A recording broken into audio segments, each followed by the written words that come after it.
Good morning, everyone. Good morning. Welcome to a beautiful day on the Outer Banks and the Dare County Board of Commissioners, September the 3rd Board of Commissioners meeting. At this time, I'd like to call on Commissioner Couch for an invocation. Good morning. Please bow your head.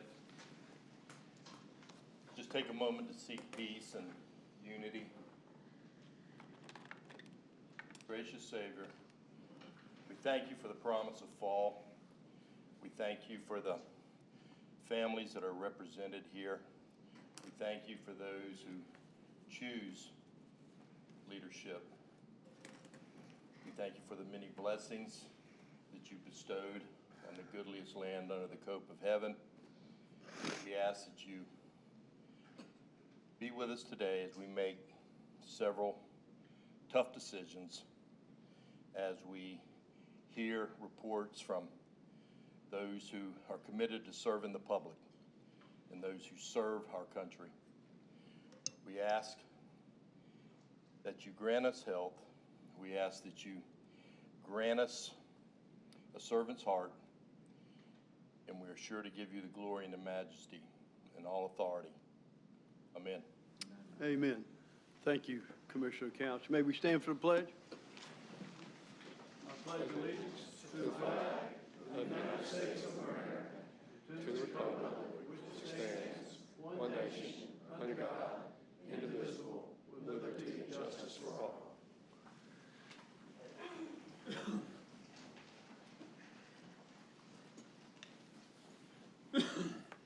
County Manager. Good morning, Mr. Chairman, Commissioners, and welcome back to Commissioner Overman. Good to have you back in your seat. Number one on the agenda is the Chairman's opening remarks. Thank you, County Manager. Y'all bear with me this morning. I got a few items to go over, but most importantly, I am really thankful that our Vice Chairman is here with us this morning. The man upstairs really looked after this great human being and a great personal friend of mine, and I'm so happy you're here. We have with us this morning the Executive Director of the Arts Council, Jessica Sands. Jessica, thank you for being here. We also have with us Richard Phillips, who's the Arts Council Chair. Richard, thank you for being with us this morning. And certainly, last but not least, we're always honored to have in our presence Senator Hoenig with us this morning. Senator, thank you for being with us this morning. First item I have, ribbon cutting. EMS Station 1, KDH Fire 14. I'd be remiss if I didn't mention Mike Kelly, who owned that property and gave us first refusal to purchase that property. Mike's not here, but Mike, I hope you're listening. Thank you for allowing us the first refusal to buy that property and build these two phenomenal stations. As most of you are aware, we're spending about $42 million to upgrade all of our EMS facilities throughout the county. So beautiful ribbon cutting that we had on 8/5/2024, and there's more to come. Mans Harbor's under construction. We made an offer to Nags Head to purchase a piece of property that they own in Nags Head to build a EMS station there. So a lot more to come for our EMS, and this board's committed to making sure that our citizens get the services that they need to protect them in this county. Let me back up 1 minute. I mentioned 3 folks are here, and I apologize. We have Susan Bothwell and Mary Ellen Balance, who's Board of Education. They're here this morning, too. Thank you, ladies. Y'all always very diligent to attend our meetings, and we appreciate it. Thank you. Buxton Civic Association meeting. Had the honor to go down there recently. Senator Hoenig was there. Commissioner Bateman, myself, went down to hear an update from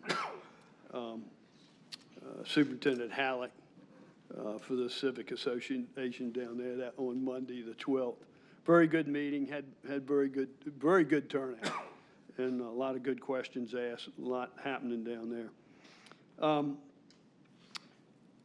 As most of you are aware, we certainly continue to struggle with oceanfront structures, and just recently, the North Carolina Department of Environmental Quality, Division of Coastal Management, and the National Park Service released a report, Managing Threatening Oceanfront Structures.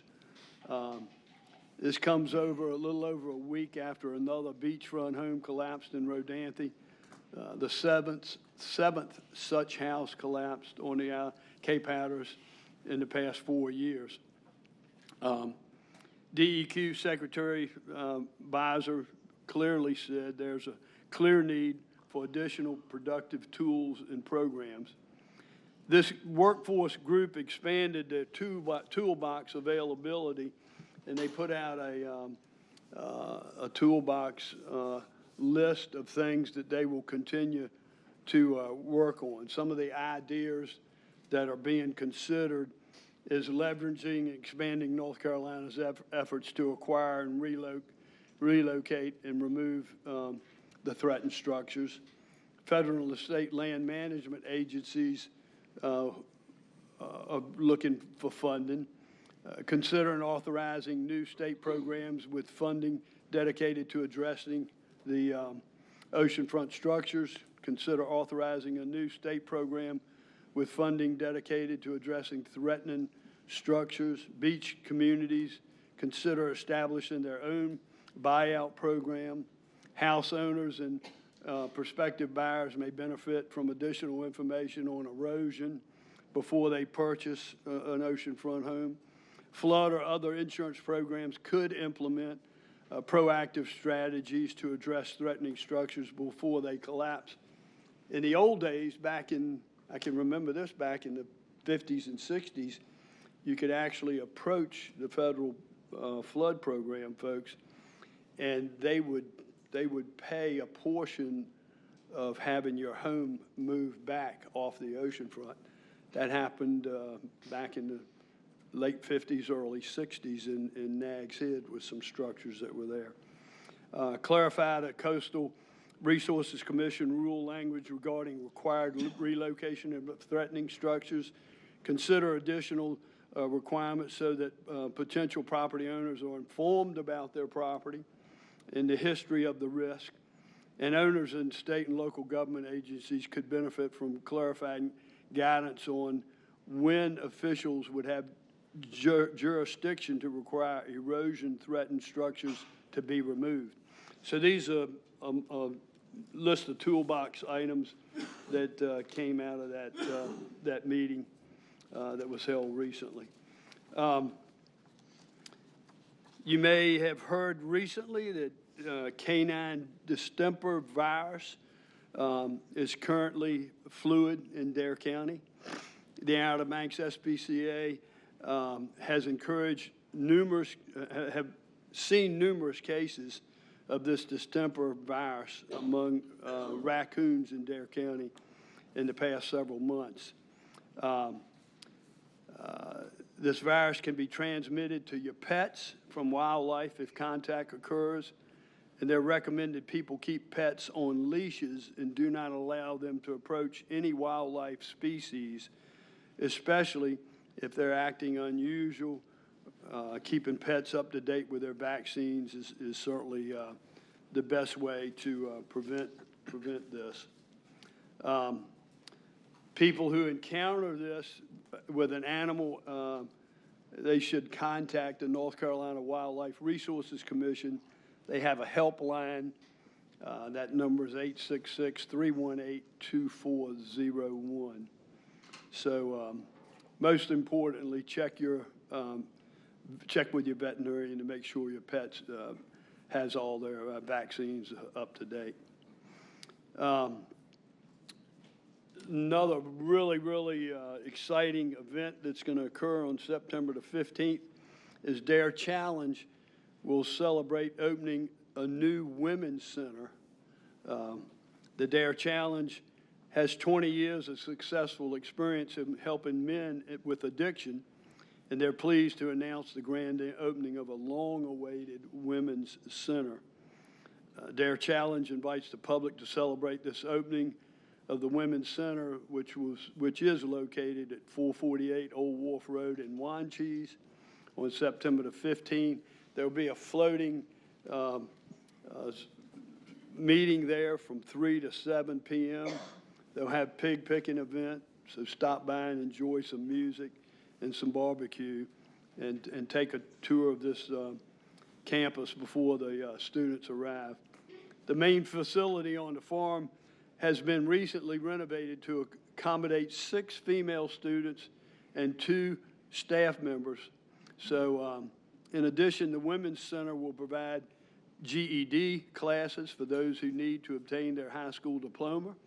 Successful program graduates can take free courses at the College of the Albemarle and Dare County campus to also learn a trade.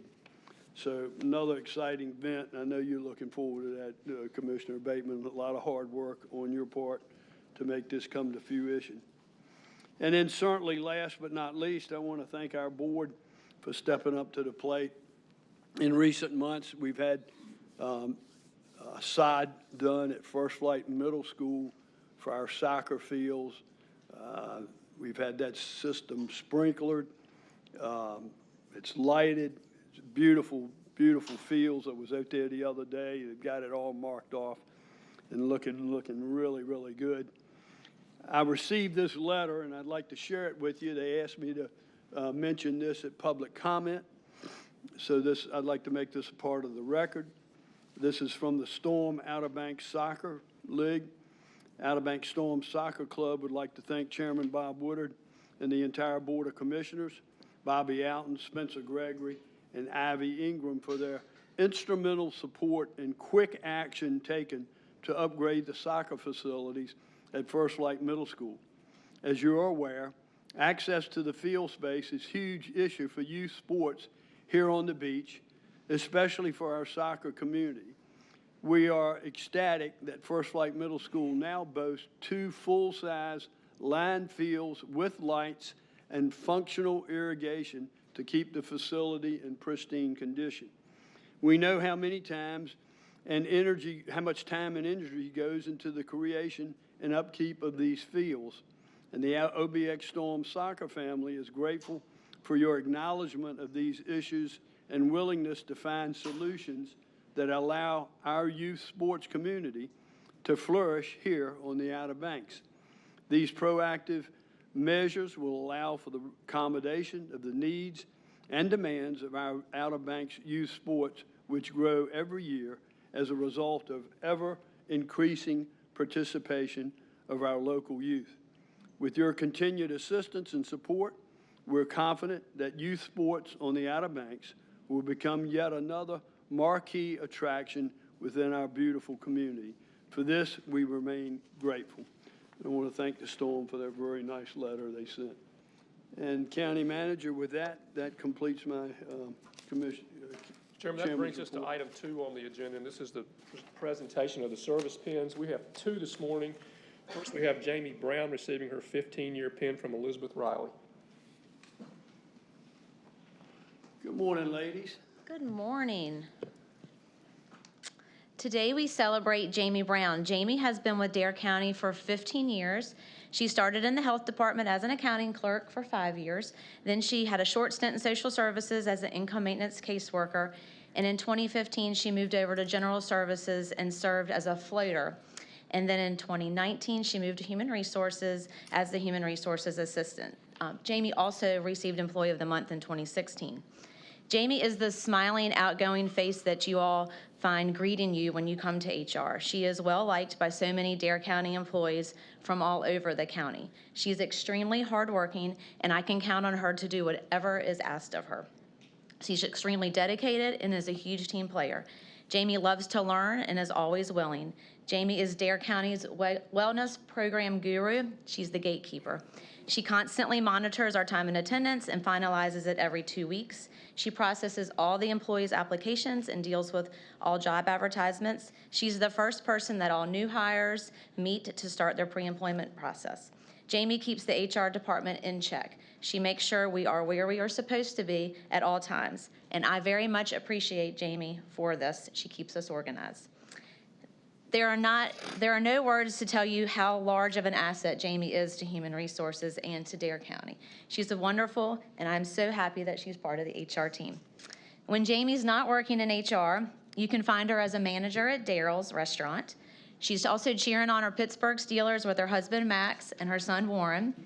She visits her Aunt Dee over at Peak Resources. She also can catch her reading on her picnic table every day. And she also is always loving on her 2 four-legged dogs. Just a side note, in your next life, you want to come back as Jamie's dogs. She is a good mama. Thank you, Jamie, for your 15 years, and I look forward to the next 15 years. You're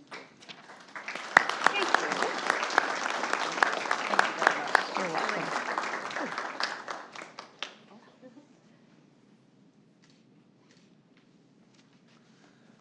Next, we have Daniel McCallum to receive his 20-year pin from Jenny Collins.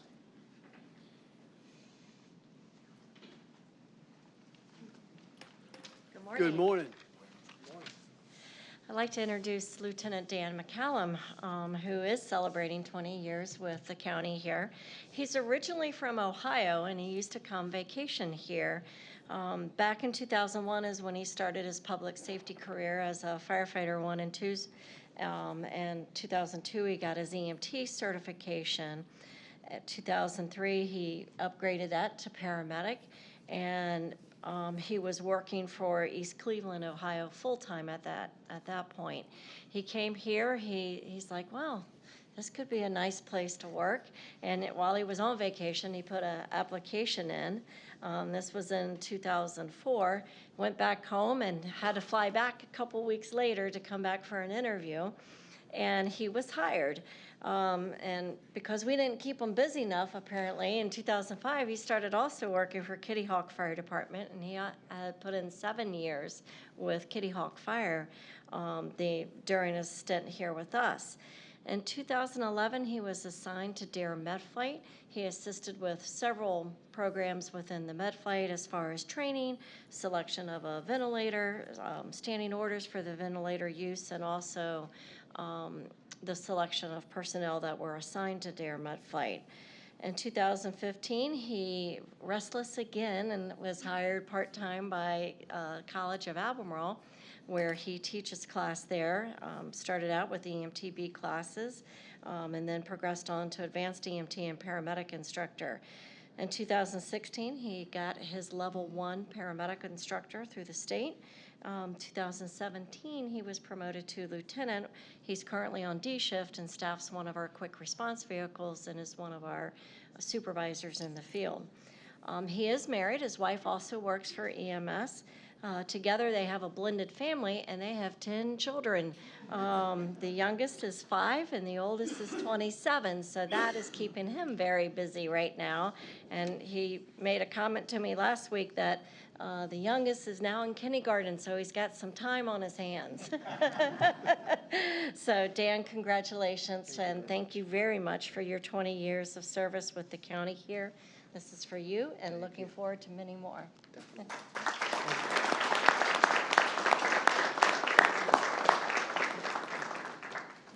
Mr. Chairman, our employee of the month could not be here, so we'll move on to public comment. Before we go to public comment, those of you that received an award, please go right out this door to have a picture made. We'll wait just a second.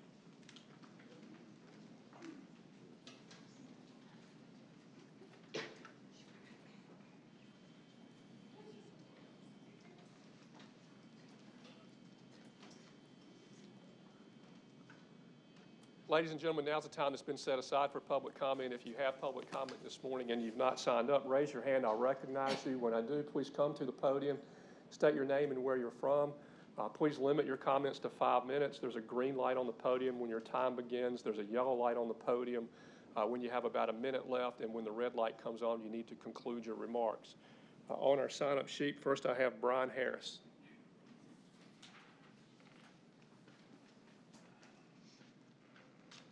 Brian, good to see you again. Thank you. Yeah, you too, guys. Good morning, everybody. Brian Harris, Buxton, North Carolina. Before I go into item 5, which a lot of people were here for, I wanted to give a couple updates with the Civic Association, just some other things we got going on. We are working with the SELC for a grant. It's for $350,000. That could tie into the old lighthouse culvert project. We could use that to finally fix the culvert issue behind the red drum, and we could also potentially do the side streets down Old Lighthouse Road. So the SELC is working with us. That application opens October 1st. It seems like we meet every box. The grant would be for $350,000. I think that'll help the county out a lot. Taking some stuff off your plate. I'd like to talk about item 22. We have the beach nourishment permitting and design contract. Obviously the jetty subject keeps coming up. Bobby explained to me really well what room that needs to take place in and what that conversation needs to be, and I know that's not a county issue. But after talking with Bald Head Island, they were able to use the CAMA permits, and they used geotextile tubes, which were basically oversized sandbags. They're 200 feet long instead of 20 to 15 feet long. I think that would be a good way of stabilizing that shoreline right there where the 3 jetties are. Maybe we could look into that. And if it works, now Bald Head Island is going back and they're replacing some of those sandbags now, the geotextile tubes with hardened structures.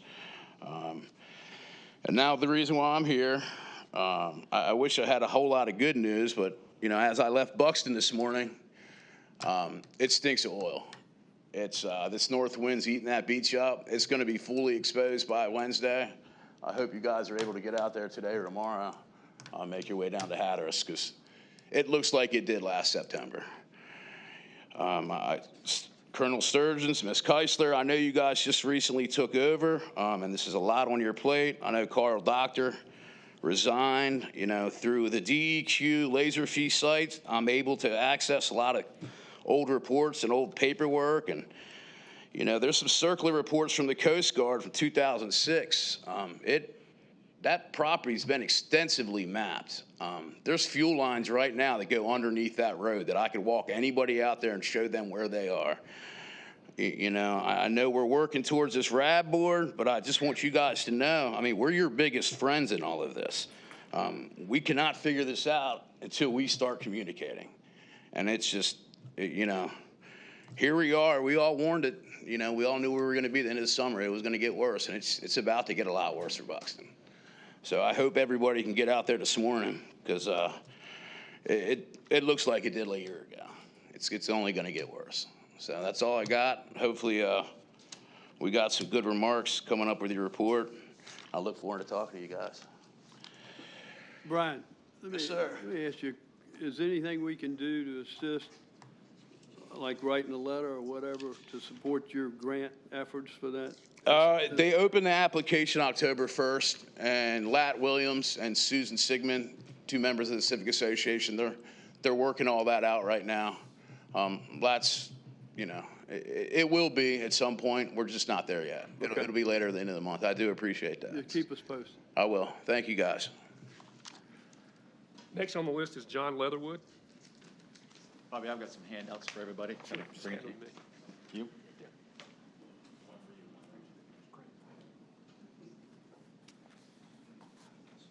Welcome this morning, John. Thank you. Good morning. My name is John Leatherwood.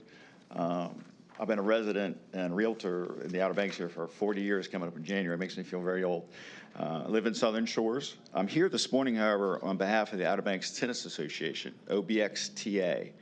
Our tennis community gives back to the Dare County community by supporting charities, programs, and events. Both youth and adults, we strive to advocate for the growth of tennis in our community. To do so, we are requesting support and some resources from our local government. Court usage includes local USTA sanctioned league team play, matches, lessons, tri-tennis, which is an introductory tennis for young people, and also adults, abilities tennis, clinics, lessons, and tournaments. Tennis provides a tremendous value in Dare County, but we need more courts. This is nationally. Since 2019, participation has grown to the highest level ever. Over 70% of all tennis is played on public courts versus private. 23.6 million Americans play tennis. That's a 33% growth in the last 3 years. 43% growth in youth players. Of course, you had Chairman, you read that letter earlier from the Storm Soccer about how important youth is.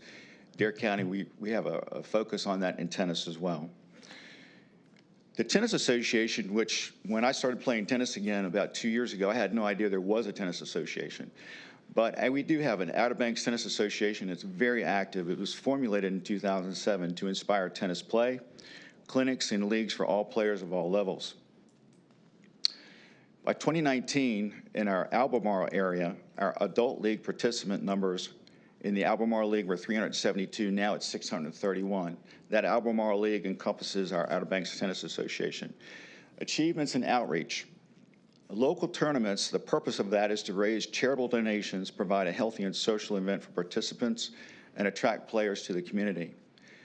We had an Outer Banks Charity Classic tournament that started in 2003. The last one was in 2013. We want to revitalize that and bring that back. During that 10-year period, that tournament, through the Outer Banks tennis community, raised $185,000 for Dare Hospice. That's tremendous.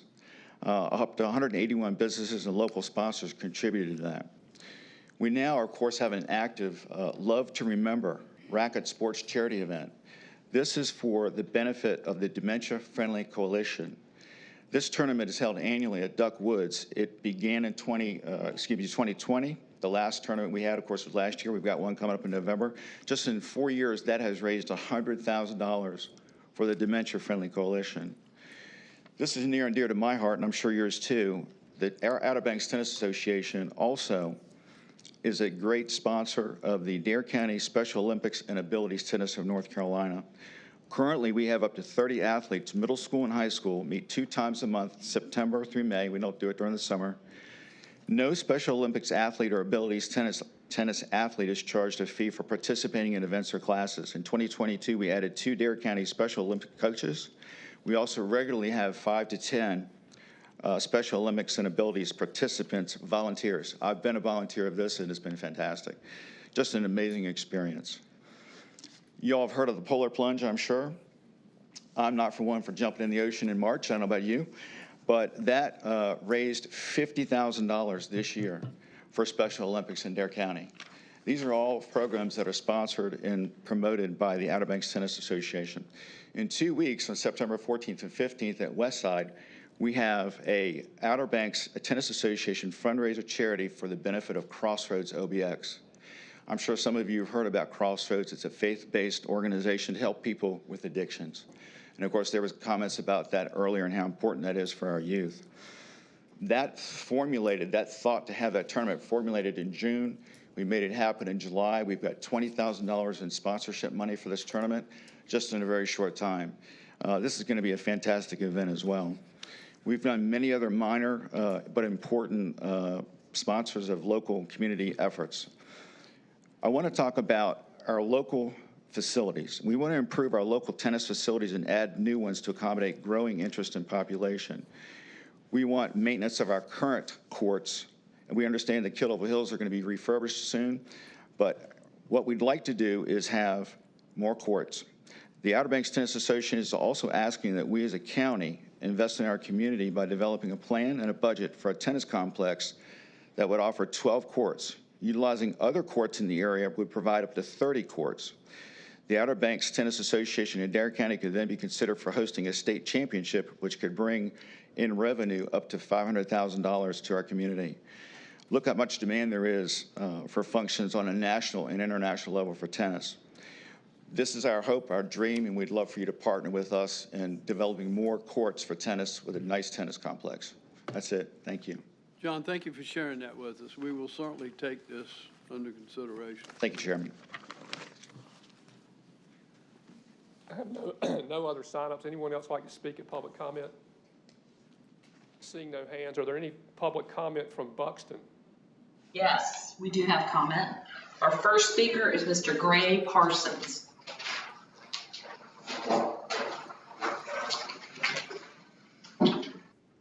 Wingapo to Winama Akmana to Winini. Welcome, relations, family, and people of good spirit. Winini Machapunga Mata Mesquite, Winini Takohu. I am a descendant of the Machapunga Mata Mesquite Turtle Clan. Kina Nawe Wado Wanishi. Thank you for your ears, for listening to me this morning. Today, I represent the Sikatan Alliance. I'm sure most of you have never heard of that. It's a nonprofit that was founded a year and a half ago. I won't get into all the details at this point, but we did our first event last May at COA in Manteo.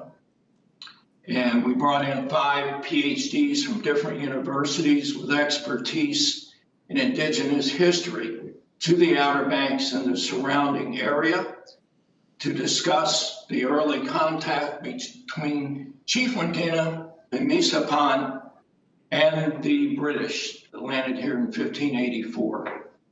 We also had indigenous people, leaders in diaspora, from the Outer Banks, from Hyde County, and from all over the area there to tell that story. It was a beautiful experience. I'm sorry you missed it.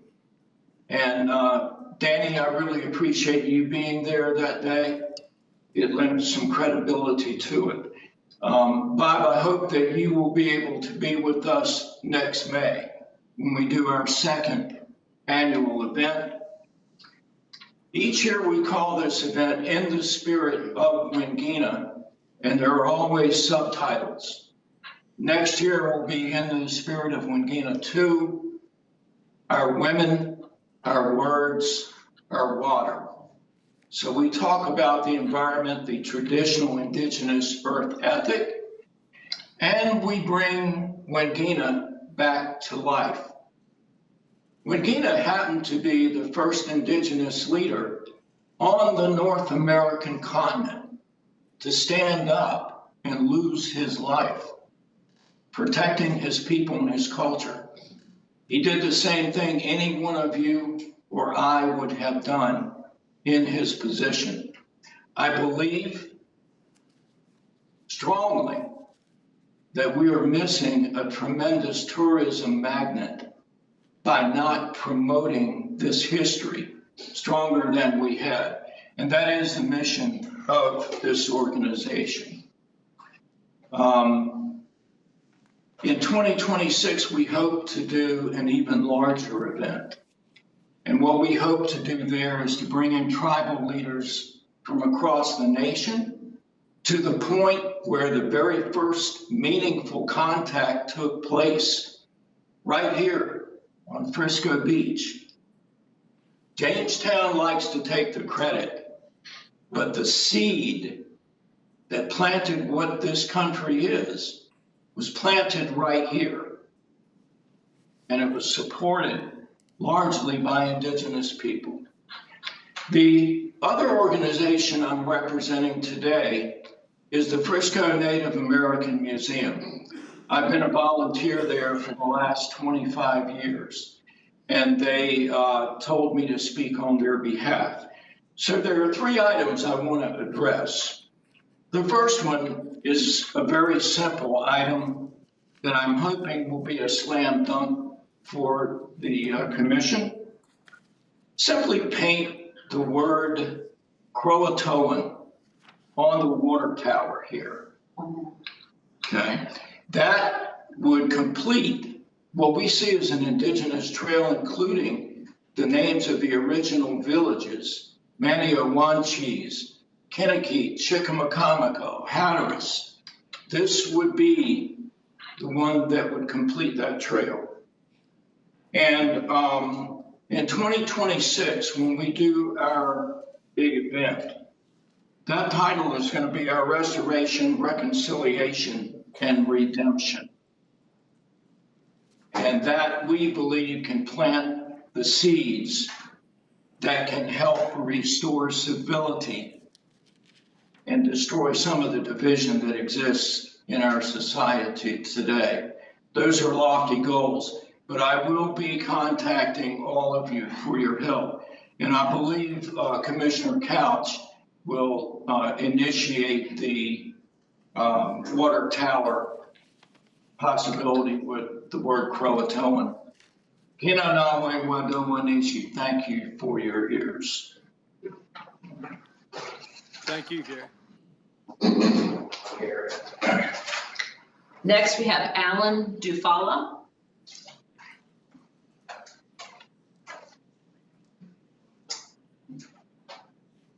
Good morning, Commissioners. How are you? And welcome this morning.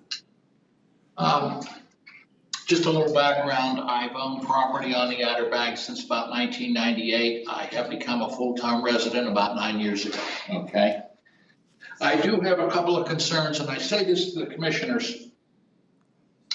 I don't want to give anybody ulcers, right? But I would like you guys to give some other people ulcers. It's a thing we used to use in business, okay? And the concern there, seriously, is one of the big issues on the Outer Banks with the National Park Service is the plovers and the turtles. To the lament of a lot of tourists and whatnot that come down here, we close the beaches, we do a lot of things. Now, I happen to live in Buxton, and we have an environmental liability brought on by the Navy at some point in time in the 60s, right? So my question is they should probably clean that up, okay? I don't know what it's going to take.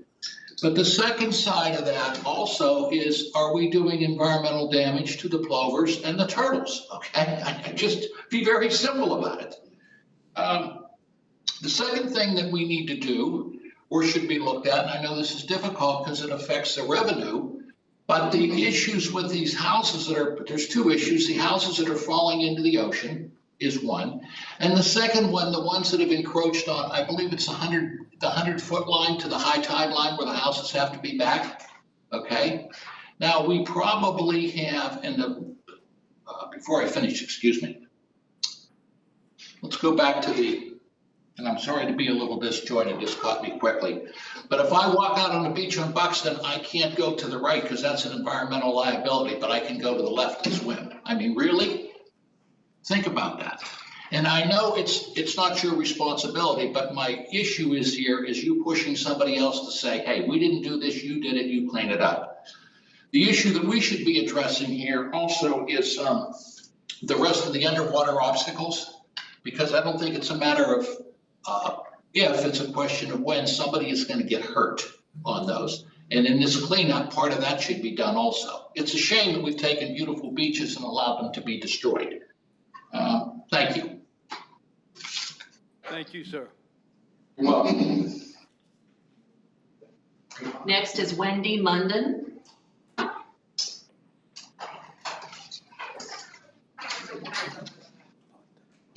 Welcome, Ms. London.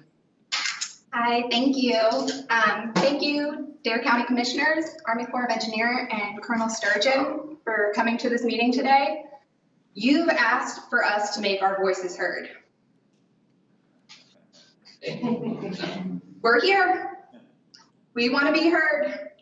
Now I ask that you come a little bit further. So as of this morning, the Buxton beach site has been completely uncovered. After overnight winds of 20 to 25 miles per hour, today is going to get 30 plus. This is just going to continue. The swell is 5 feet. This is nothing for us down here. This season that we're coming into is just going to uncover all of this. If we wait, it's all going to be released. We can't wait any longer. The smell of petroleum that I got this morning was sickening. Hits you in the back of the throat, hits you in the back of the nose. I have video that I would love to share with y'all, but I would really, really love for you to come down here and see it firsthand. You've got 24 to 48 hours for it to continue to get worse. This that we're having is not significant. September 1st marks 1 year since the beach has been closed at the Buxton Beach site, but it's been there far longer. This has gone on too long. We've been asking for things to be done and they're not being done. We need immediate action. We ask and respectfully demand that the structures and any of the pipes be removed immediately. Colonel Sturgeon, I really look forward to hearing what you have to say. In saying that, I'd really like to have the questions answered. What have you been doing? Can you please explain exactly what the holdup is? Can you point us in the direction of the most immediate source that can remediate this issue for us? I am a member of the Buxton Civic Association. I am a real estate agent down here. I have a house for sale on the Buxton Beach that we have a hang up with because of the environmental issue next door. And it's not fair to the owners of property down here to be held hostage to their houses, to be held hostage to not be able to sell because of an environmental disaster that's been there for a year. I really, really hope that y'all can put this effort to work and get this remediated for us soon. Tomorrow would be great. Thank you.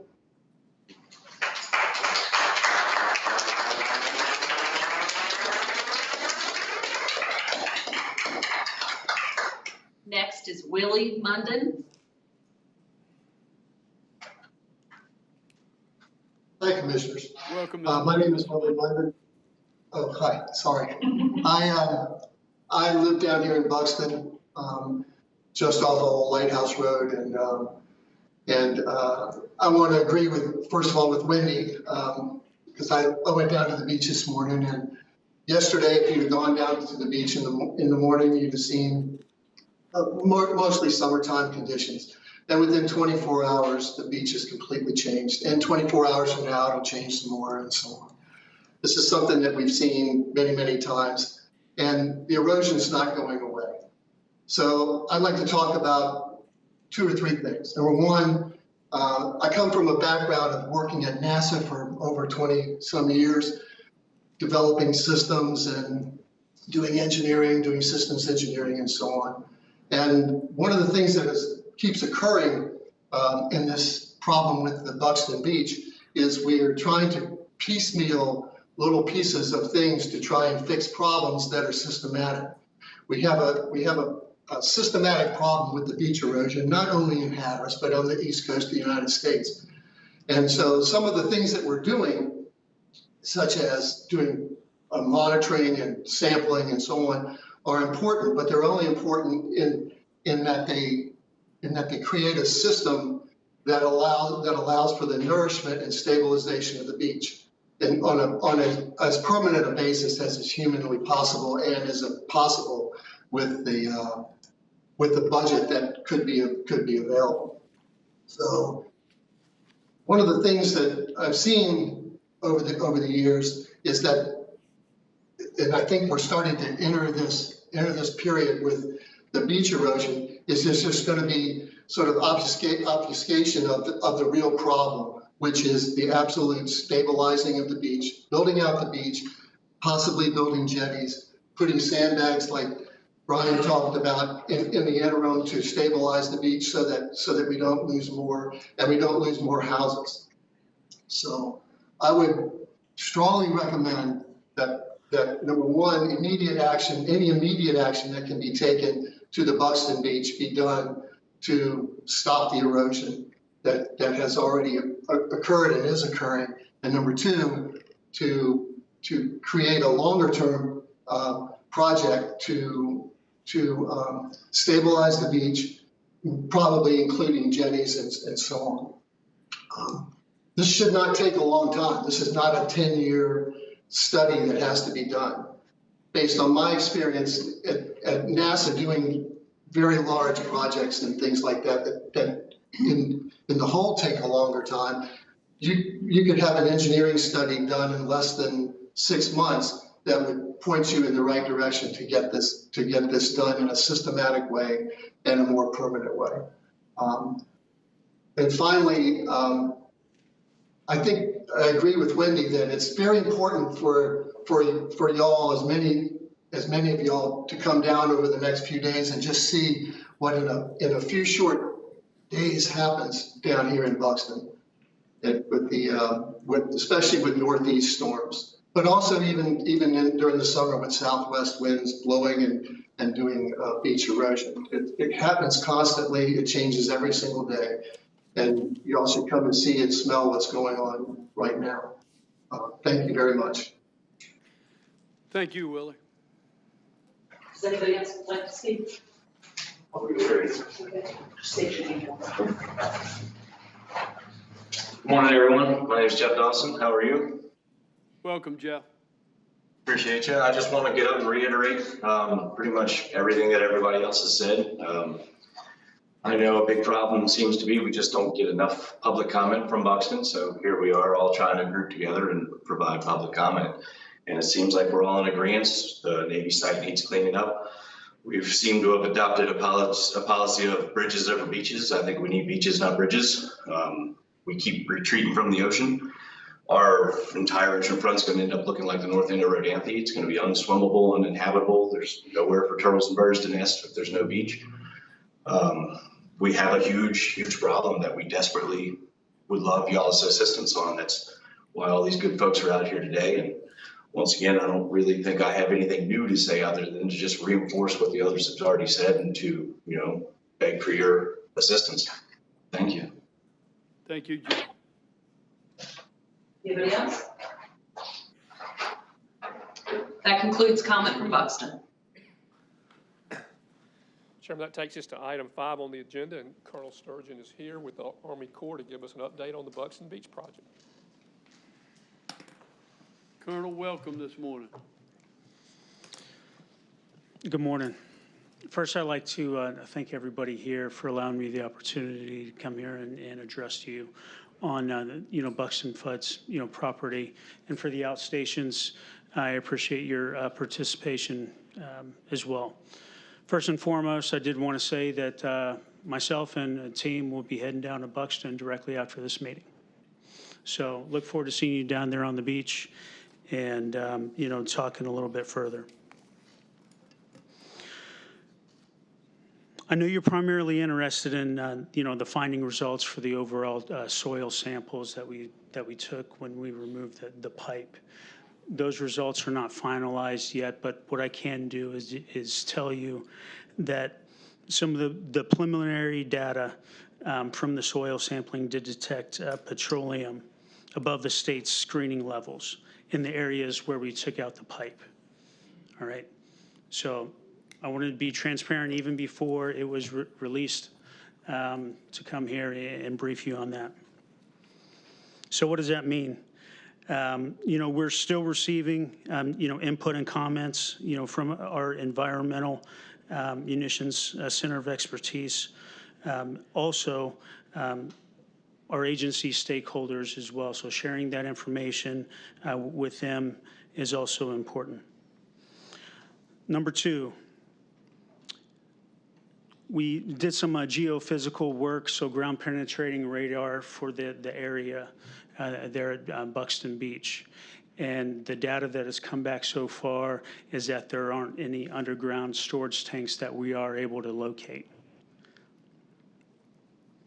Now, all this really confirms that, comprehensive sampling of the project area is the next correct step. So we are not done there.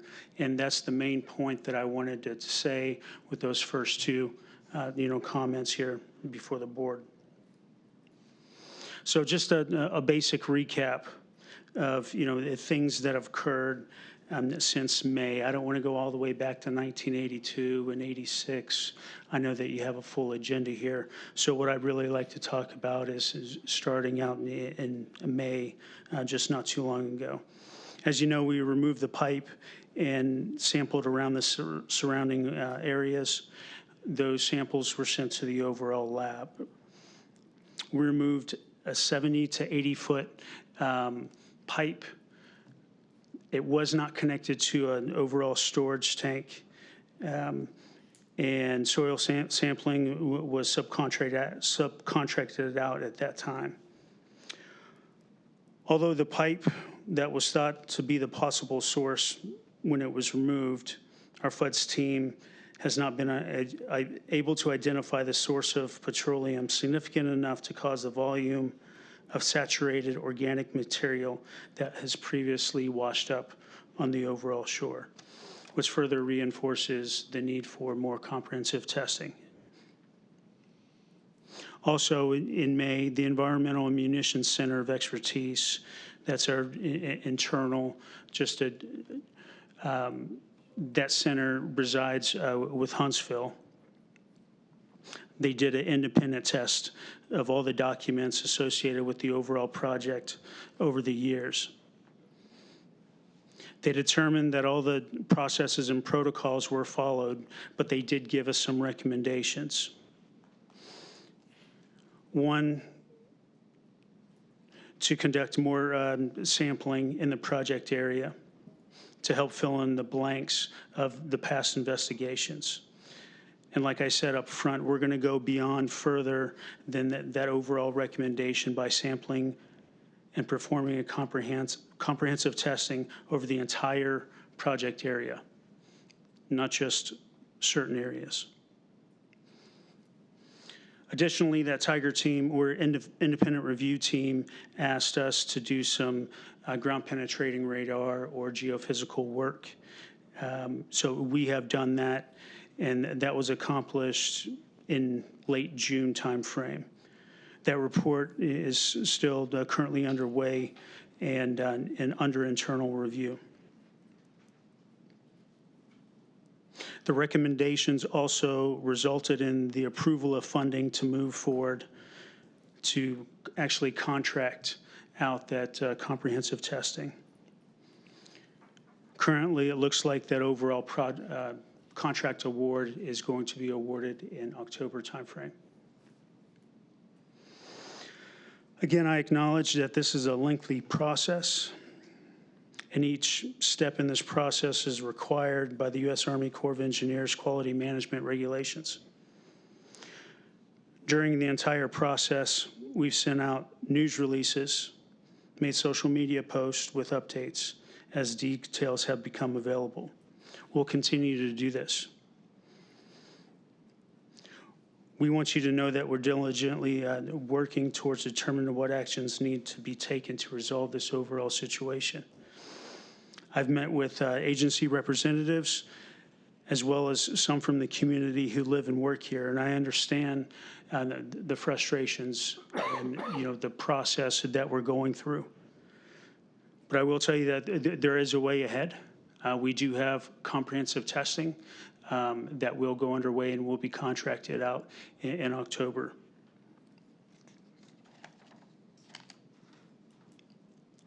All right, so I gave you a little bit of the way ahead. I'm just going to talk a little bit more about some of the future actions. Excuse me. One of the things that I wanted to hit on is we're in the process of awarding a contract for a restoration advisory board. The first meeting will be held in October, late October to early November. And during that time frame, it'll initially be a first public meeting, and we're going to provide an in-depth analysis and requirements there to establish an overall RAB. A support contractor that will be contracted out will help the district team to ascertain the level of interest, from the community and what type of commitment is required for that establishment. It requires an overall long-term commitment on part of the board members who wish to be part of that RAB, including public participants, and we want to make sure that it's the right direction that the community wants to take. The RAB board members will represent the public and are provided access to the environmental restoration process, giving the members of the opportunity to review progress, participate in dialogue, and provide comments and preventive advice to the district's decision makers concerning the overall cleanup. Public meetings provide access for all the community members, giving the community as a whole and the opportunity to attend quarterly public meetings to discuss environmental restoration process. So it's either we can do one or the other, is bottom line what we're saying. And when we have that first public meeting, we'll lay out the overall process and timeline associated with it. If it's not a RAB that the community desires, we would still be open up for quarterly, public meetings.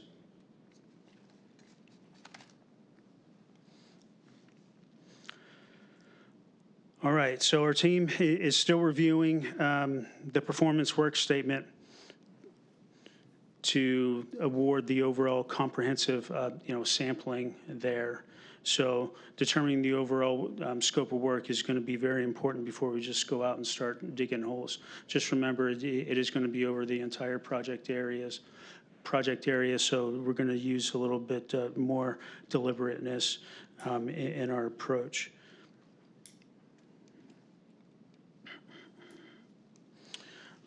We'll continue to meet with North Carolina Department of Equality to establish the agreed upon standards of comparisons for all data now and into the future. And currently, we're still working with our interagency partners, the National Park Service, Coast Guard, and other stakeholder agencies for coordinations and to move forward.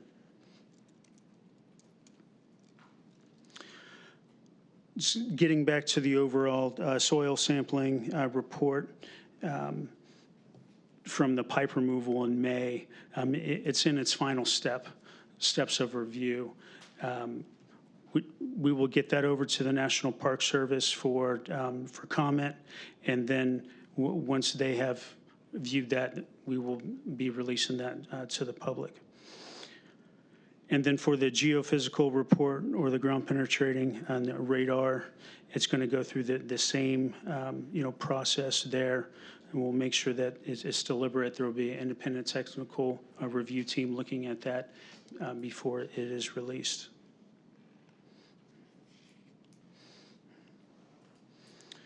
All right. Just want to make sure I haven't missed anything for the board.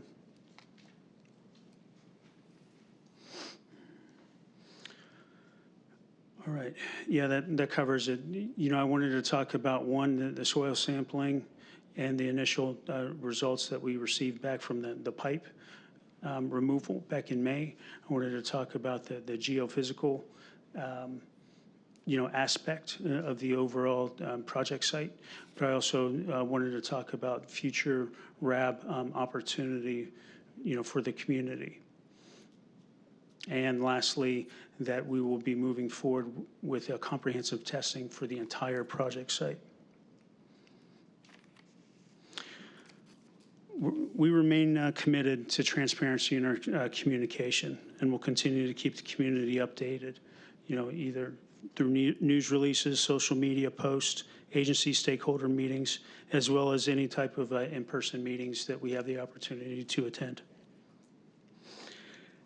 This is still my priority. I was sitting and talking to, the commissioner earlier, and, I said that there are 46 FUD sites that we actually manage over 6 states.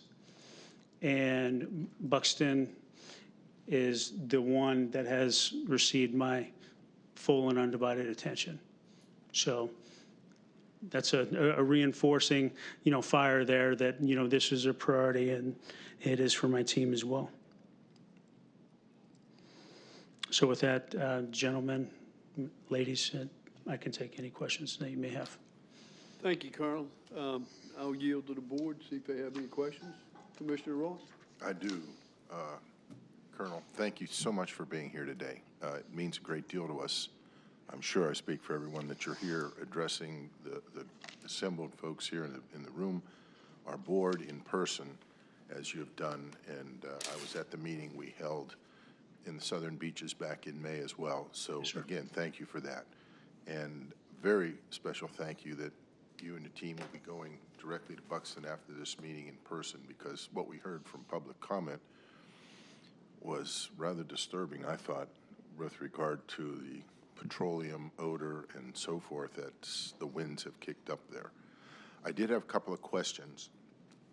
The soil samples, I have my notes that I took from May the 14th regarding the sampling. You said they are not final. Do we know how many more, can you estimate how many more weeks or months to determine the results of the soil samples taken 4 months ago? From the pipe, sir? Beg pardon? From the pipe, sir? From Yes. The pipe. The one, you said it indicated a higher level of, Yes, sir. I think you indicated petroleum compounds or organic compounds, and I was wondering if there is an estimate of when the official report will be published with the findings. Do we know? And So, I ask yes. only because of the general frustration of, you know, have you ever watched the news lately? We can't comment, it's under investigation. Everybody goes nuts. And I'm just hoping we can give some definitive, yeah, it'll be by the end of September, by October, by Christmas, by, I don't know. I agree with the sentiment. That's why I came up here, and, you know, I wanted to give you some data even before the finalization, you know, of the report itself. Yes. Like I said, we need to give that to the National Park Service, you know, for their overall comment. It'll go through our, you know, quality assurance, you know, team at the district before it's released. That's it. It's the CX review and FES review, sir. And so what are we looking at? Are we looking at a daytime group? Colonel, we're going to have to hold the gentleman with the tie hostage until that report is released. Believe me, I know I'm being recorded here, but, you know, I hold them hostage all the time up at my district headquarters. So, and again, I'm not going to pin you down, but what it sounds like is months yet before we see a final report. True statement. True statement. Okay. So everybody in Buxton, it will likely be more months before the first samples are taken. And you indicated a comprehensive set of samples will be taken. Yes. That would indicate, if a similar timeline, sometime late next spring to get those results back. I'm baking in 6 to 8 months. Okay.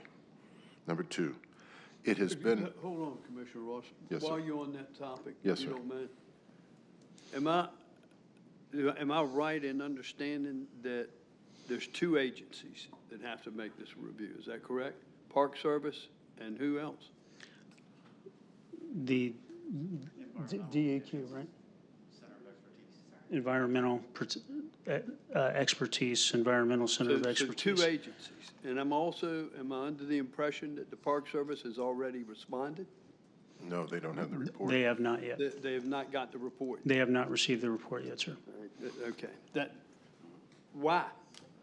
I mean, 4 months ago? And they haven't seen the review as well as, I mean, this doesn't make sense. Right. That's the frustration that our citizens are feeling, is the fact that it's been 4 months and the folks that's supposed to review this haven't even got the report. Sir, this report is generated by the U.S. Army Corps of Engineers, and they have the opportunity to respond and provide comment once it is complete. And it is not complete and ready for their comment yet, sir.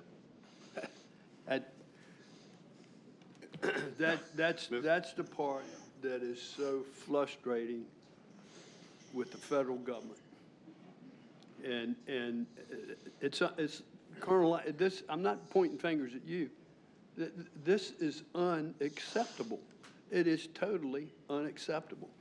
And this country has got to do something to eliminate all of this red tape.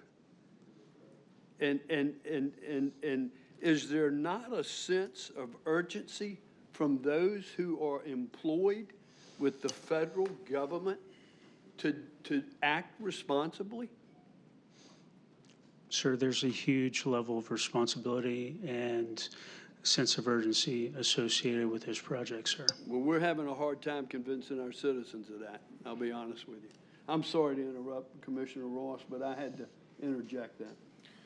Yeah, that's why I indicated the metaphor of, we can't comment because it's under investigation, and then it goes on for an endless period of time. Again, if you've watched any issue on the national news, that's usually an official response from the agency, and it just leaves those of us involved feeling kind of empty, And again, I'm not trying to be critical, Colonel. I'm just expressing the chairman's disappointment, frustration. It was reported with some level of astonishment back in May, and I'm hoping we can correct this if it's incorrect, that the Army Corps spent $500,000 to have a contractor remove a 70-foot piece of pipe. Everyone in the real world said, that's absurd. No one would pay $500,000. And it has been repeated and repeated. I'm hoping that that was simply a misstatement. And I'm looking again at our representative here. Could you confirm or deny that it's $500,000 to remove a piece of pipe? It was. It was, sir. Yes, sir. Wait a minute. I was told that the $500,000 was the contract that was awarded. So there's a lot of things. That wasn't the actual cost. Sure, there's a lot of things that go into that $500,000.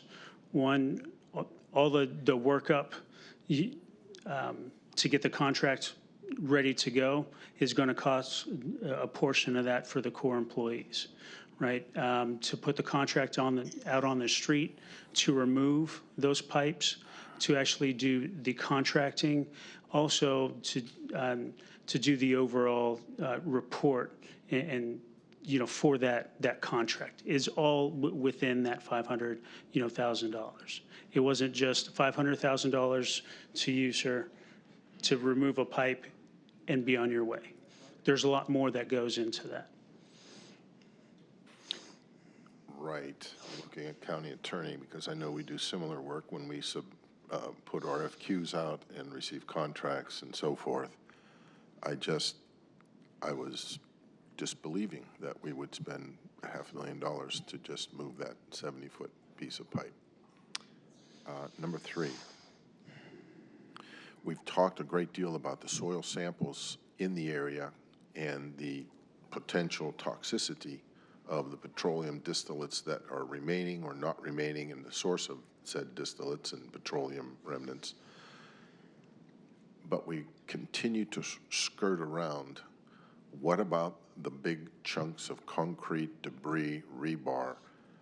The last explanation was FUD's jurisdiction does not include the removal of debris. And between the Navy, the DOD, the National Park Service, the Corps, the Coast Guard, and the New Jersey Turnpike system, nobody stepped up to remove the concrete. And I'm just wondering if it remains in this ping pong ball, no one's going to touch the concrete until a whole gang of citizens in the county with large equipment just marches down there and starts removing it ourselves.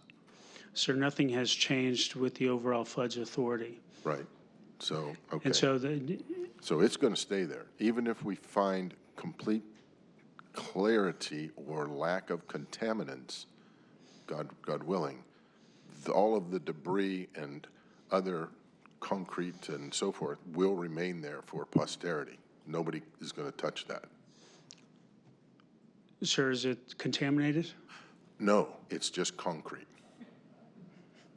So it will stay until the Park Service or the county were to remove it, basically. And again, I'm not trying to be snarky. I honestly believe it will remain until either the Park Service funds the removal or the county funds the removal.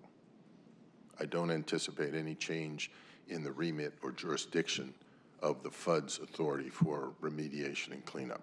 I think that's a fair assessment. Would you agree, guys? Yes, sir. Okay. There's no change to the FUD's authority, sir.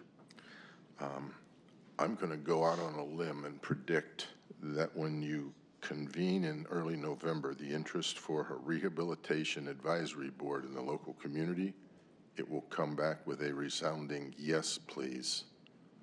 Okay? I'm just going to stick my neck out. And Danny, you're the local guy. Would you agree? Okay.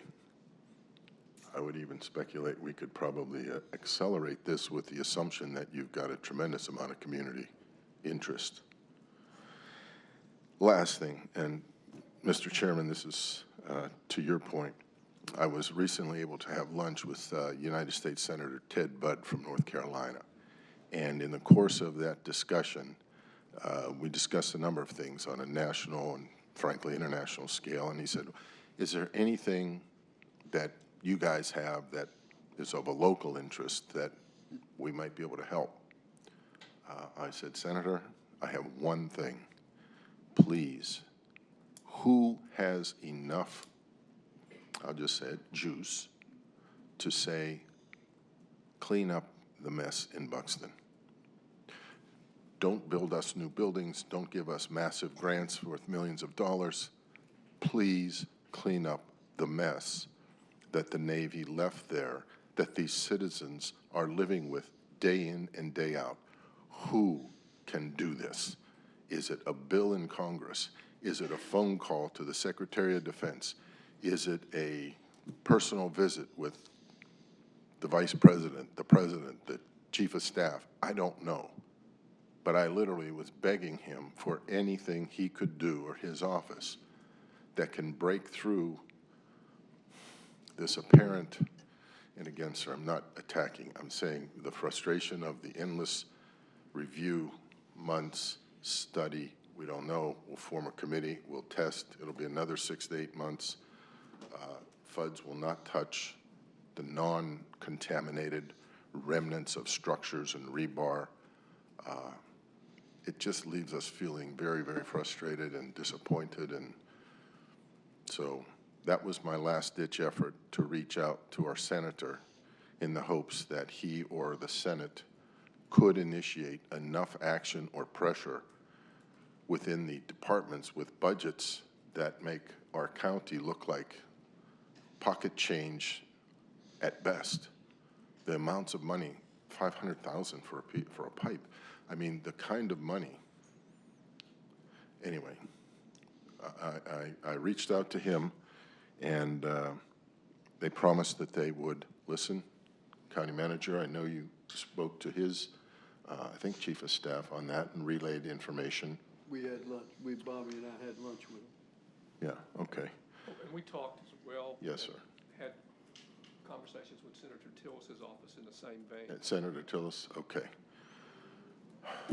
I don't know who else. Let's go get the governor, the state legislature, the state senate, the National Guard, and I'm going to call the New Jersey Turnpike System because they're going to get involved in this too. It's just, I don't know where to go, sir. It just is so hard on us. Anyway, thanks. Yes. Since you brought it up, if it's okay, Mr. Yeah, Chairman. absolutely. Go ahead. The Coastal Resources Commission met last week, and I was at the meeting, and I briefed the Coastal Resources Advisory Council as well as the commission on this subject and sought their input, their efforts to try to help as well. At that meeting, the Deputy Secretary of DEQ, Bill Crane, was there and heard the briefing as well, and I saw him after the meeting. So you mentioned let the state authority. We're trying to get the state moving in the same way that we're trying to get the congressional delegation moving to do things, to give them authorities, to give them money, to do whatever's got to be done to get something done there quickly. So we're working on that. Okay, thank you, Bob. Anyone else? Yes, sir, Commissioner Couch. Colonel, thanks again for being here. Can I get some, thank you. Couple of points of clarification. if I hear correctly, the pipe extrication did not reveal it was attached to a UST. That is correct, sir. Okay. Ground penetrating radar, what level of comprehensiveness are we going to see? Because if I'm hearing initially that there's no underground storage tanks, you know, I can't fathom that a source would be the organic material alone. Yeah, that stuff can suck up a lot of benzene and byproducts and stuff, but I gotta hope that the GPR work that y'all do will be comprehensive and will definitively answer whether or not there are underground storage tanks still down there. I remember the place as a kid, and they had their own community in there. It was very, I mean, it was self-contained. It was quite an operation down there. But I would love to, and I think the populace needs to know the extent definitively if there are or are not USTs in the ground. Because they're going to be immersed in salt water. That's not a freshwater lens in that area there. It's, if those are steel tanks, which is what they were using, they didn't have fiberglass coated tanks back then, then if there's anything left in there, then that's trouble. Understood, sir. A lot of their information is still being mapped. Yes, we did go out late June, from the 24th to the 28th. Initial indications, you know, don't show that there are any left, but we're continuing to finalize and refine our data just to make sure that there is none underneath there. But there is a lot of, you know, pipes, remnant infrastructure there. When's this geophysical work going to take place? Is that something that starts, you know, effective immediately, or? The geophysical testing has already taken place in June. Okay, so the GPR work has been done. It's not complete yet, but a lot of the GPR work has been completed, yes. Okay. What's the opportunity, what's the chance of getting documents relative to that? Have they been made public? Is there a report on what was revealed? Is that something that's? It will be made public Okay. once it goes through the overall process of our independent review. Okay. That's what I got. Thank you, Commissioner. Commissioner Beckman. Yes, sir. What's the circumference of what you're going to be studying? What the landmass is? How much is it? For the overall project area? Overall project area. Sir, I'm tracking that it is 0.3 miles wide, and it's going as deep as back as the dune, even a little bit further. Is that correct? Past the dune. I don't have the dimensions on it. Once we, let me see here.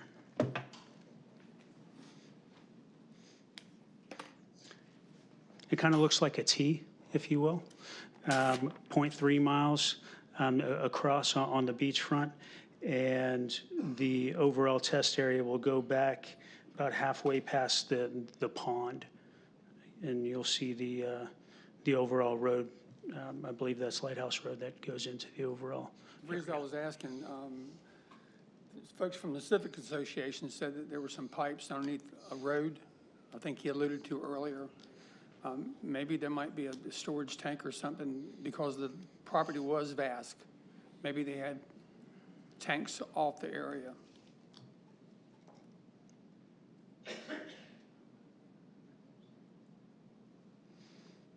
Okay. The other thing, I just would hope that when you do the advisory board that we had representation from the Park Service, everybody that has a say-so on that advisory board. And who appoints that advisory board? We do. Huh? We do. You do? Yes. Okay. Make sure we have great representation from everybody. That man there needs to be on it. Dave Hallett needs to be on it. Of course, you need to be on it. I would suggest you had somebody from the Board of Commissioners on there, community leaders. As the chairman said, this is a very, very important event for everybody down there. It affects their lives. It's been affecting their lives for a long, long time. And they feel, as well as this board feels, like that we're the stepchild and nothing's been done in the past. I like your attitude of saying, hey, you're number one on our list. We're looking at it. That makes me feel good that we're getting attention. But the long range that we're putting out there, 8 months to 10 months before we get any kind of answers on anything, before we even decide we're going to do work on and where we're going to do work at, that's kind of downlifting. But I appreciate your comments. Understood, sir. Thank you. Anyone else? Commissioner House? Colonel, first off, I want to thank you for your service, and I want to thank you for being here as well. I'm not only on the Board of Commissioners here, I'm also chairman of the Organizing Task Force, and I deal with the Army Corps of Engineers pretty much on a daily basis for the dredging programs that we have from Miss Katie. The most frustrating part about all of it is the bureaucracy, is that one particular part or committee, like your environmental committee, has to review it, and they have X number of days to review it. Then it gets sent to another agency. They've got X number of days to review it. Then it gets sent to another agency, and they get X number of days to review it. Now, one of the things that's frustrating is, why can't all these agencies get the same paperwork and come to a consensus, and that would cut out 4 or 5 months out of the process? And I'm sure with the weight of your office, you could probably get that done. Is there any way to cut the bureaucracy so it will cut the timeline to get these projects done? Sir, what I believe you're asking about are, our environmental, our regulatory department. Is that correct? That's one of the agencies, yes. Okay. I know specifically within the Savannah district, we've actually been doing pretty well with our regulatory, permitting. Bureaucracy and the level of checks is always going to be there, sir, but a way to streamline that process to increase communication right up front so it doesn't take as long is something that we have been, looking at. We do have, partners that we work with directly to streamline some of those permits. So, yes. So I'm using that as a reference. What I'm Understood, saying sir. is, can we streamline this process to get the Buxton site cleaned up? How can we go about getting that done? And like I said, I believe with the weight of your office, you can probably streamline that a whole lot quicker. All right, sir. I'll look into it. Thank you. That's good. Anyone else? Yeah, go ahead. Go ahead, Danny. Go ahead, B. I just have, thank you for your service and for being here and giving us an explanation this morning. I want to go back to that pipe that was removed, the 70 to 80-foot pipe for the $500,000. Has that money been paid already out? I mean, because we don't have the results, final results, so. Is it? Go ahead. Hello, I'm Sarah Kiesler. So the contractor has not been paid yet because we have not gotten a final report. So it won't be paid until you get the final report? That is correct. All right. And after listening to Danny and everybody else, other pipes that are there, is there a plan to remove those to see if there are any other tanks attached? Initially, the geophysical work has not shown that there's any tanks there, but the comprehensive sampling that we plan on performing awarding in October, if we see that there's other pipes that need to be removed, we'd also do that. But that would be future work down the road. And so we're looking at many, many more months. Yeah, we have to have a complete understanding of what the site looks like and where the contamination is so we can make, instead of just removing one pipe and then removing another, this will be a comprehensive sampling so we can understand the entire site. Okay. And as you've heard from all the commissioners, it's a great area of concern. The timeline is a concern. Working together is a concern. We've done everything we can do, talk to everybody we can talk to. Do you have suggestions of other ways? Anybody else, anything else we can do to speed this process up? I mean, First and foremost, I'd like to say that we are on a good trajectory to get this cleaned up. The time is the concern. It's a concern for us too. We want it to go as fast as we can with being deliberate as we can, working with our stakeholders. So like I said to Mr. House, yes, we will look at, ways that we can streamline, but at the end of the day, we still have to follow the process because we want this to be correct. Okay. Thank you. Couch, Commissioner? Sir, if you would, redouble your efforts. We're counting on you. You've got a very capable team. You've got very capable partners in the Coast Guard and also in the Park Service. The demolition, digging up concrete and getting stuff, we can get just about anybody on a tractor and go out there and pull that stuff out. But this stuff that is or is not in the ground, that's a huge concern. So with your capabilities, as you kind of being the figurehead and being the face on this for the United States Army Corps, sir, just redouble your efforts, keep us opposed. We want to work with you. We've got the capability here of making this a success story, but we have to push. Thank you. Understood, sir. Thank you for your time. Vice Chairman. Colonel Sturgeon, thanks again for being here today. We really appreciate your time and the effort you made to get down or up here from Savannah. Thank you very much. And appreciate the time that you're going to spend in Buxton. A lot has been mentioned about the $500,000 for the total budget to get that pipe, that 80-foot pipe, out of the ground.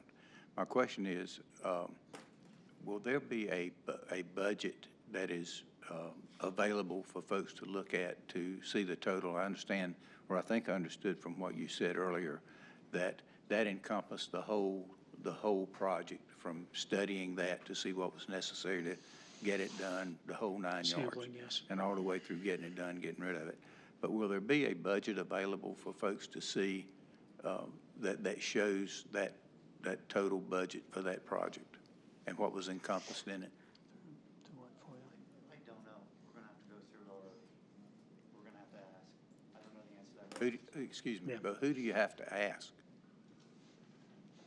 I mean, we've got a colonel sitting here from the Corps side of it. I mean, you don't get but one step beyond that, right?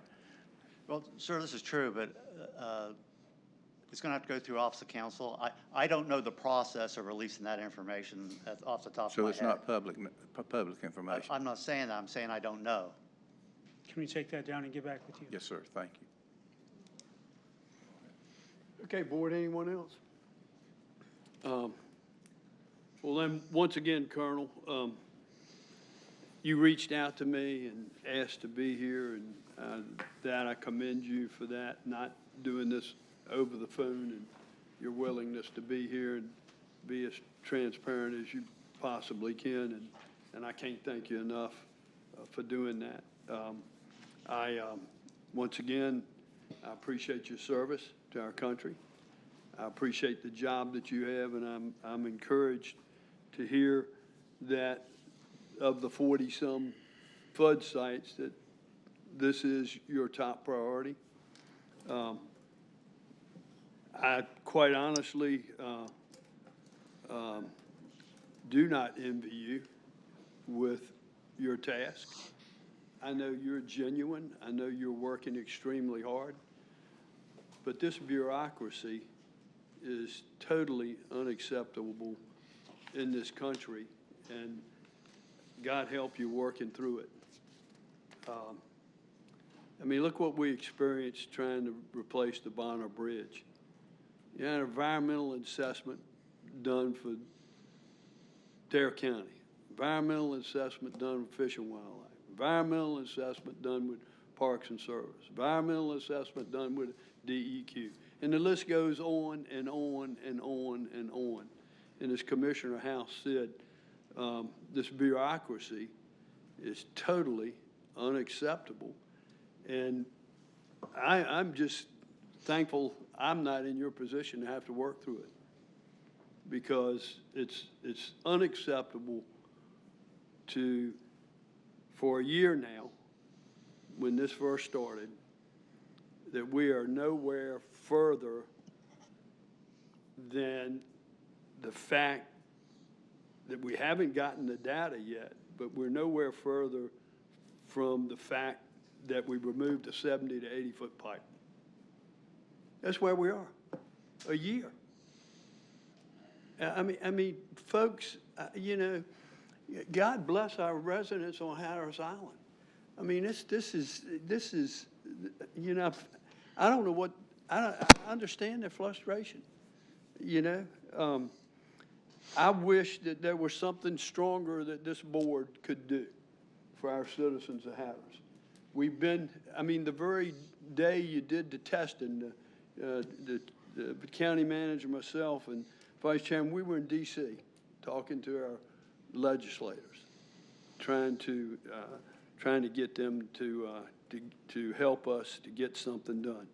We've had multiple conversations with them. Commissioner Ross has met with Bud. I mean, county manager and I just had lunch last week or week before last, once again to continue. Representative Murphy's been down here.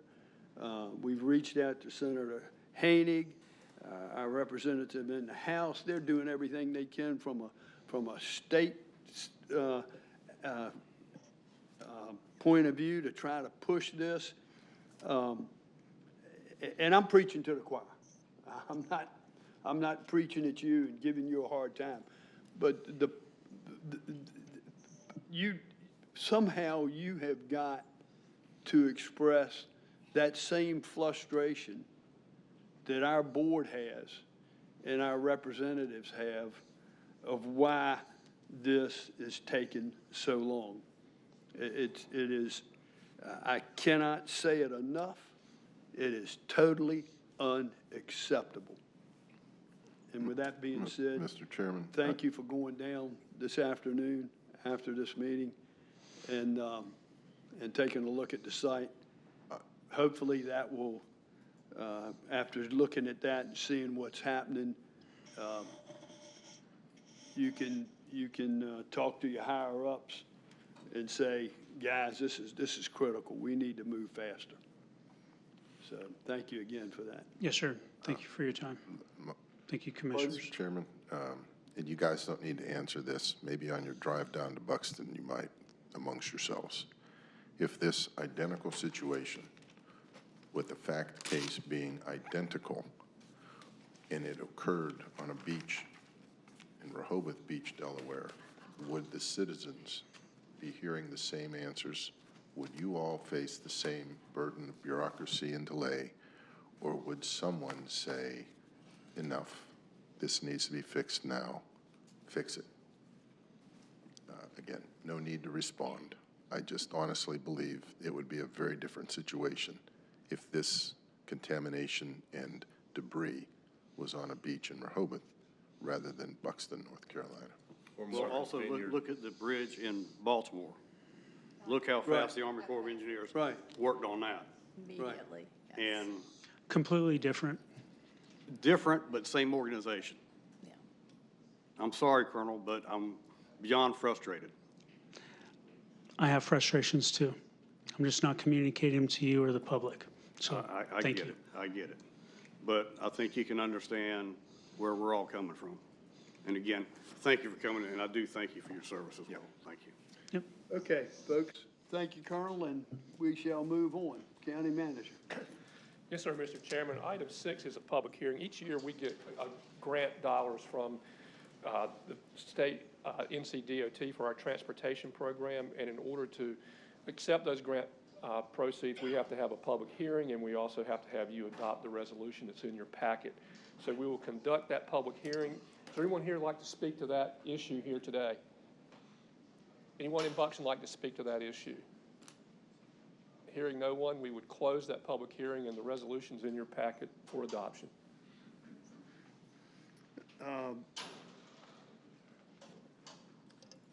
Pleasure of the board.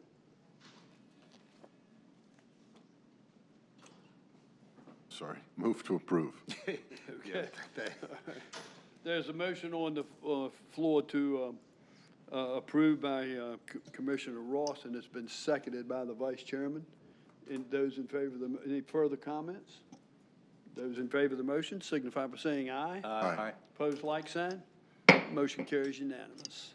Item 7 is a public hearing for a zoning text amendment for section 22-27.14 the Harbor Road Marine Commercial. Noah, if you'd like to come up and give some background before we conduct that public hearing.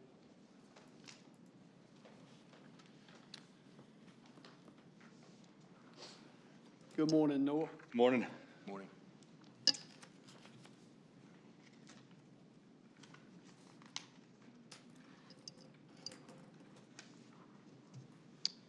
Ricky Scarborough Jr. has submitted a zoning text amendment asking for an increase in height for boat building facilities in the MC2 zoning district. The MC2 zoning district is located in Wanchese as you head into the industrial park. It encompasses both the north and south side of the road. Currently, boat building facilities are allowed a height of 40 feet measured from NAVD 88, which is the North American Vertical Datum, and it's how we measure things in a geospatial world, surveyors, engineers. He's requesting for a height of 52 feet measured from 8-foot NAVD 88. The increase in height would allow him, as the sport fishing industry has grown, so is the size of the boats. And when the superstructure gets placed on the top of the boats, they're no longer able to come inside a building at the 40-foot height. The increase in height would afford him that ability to bring a building in once the superstructure, the bridge, and the tower and everything's installed on the boat. Currently, in Dare County, there's only one facility that can accommodate boats that have their superstructure installed, and that's located in the State Industrial Park, which is exempt from county zoning.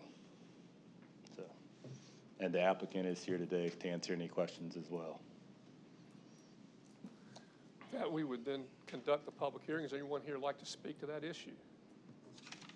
Anyone in Buxton like to speak to that issue? No comment from Buxton. Hearing none, then we close the public comment.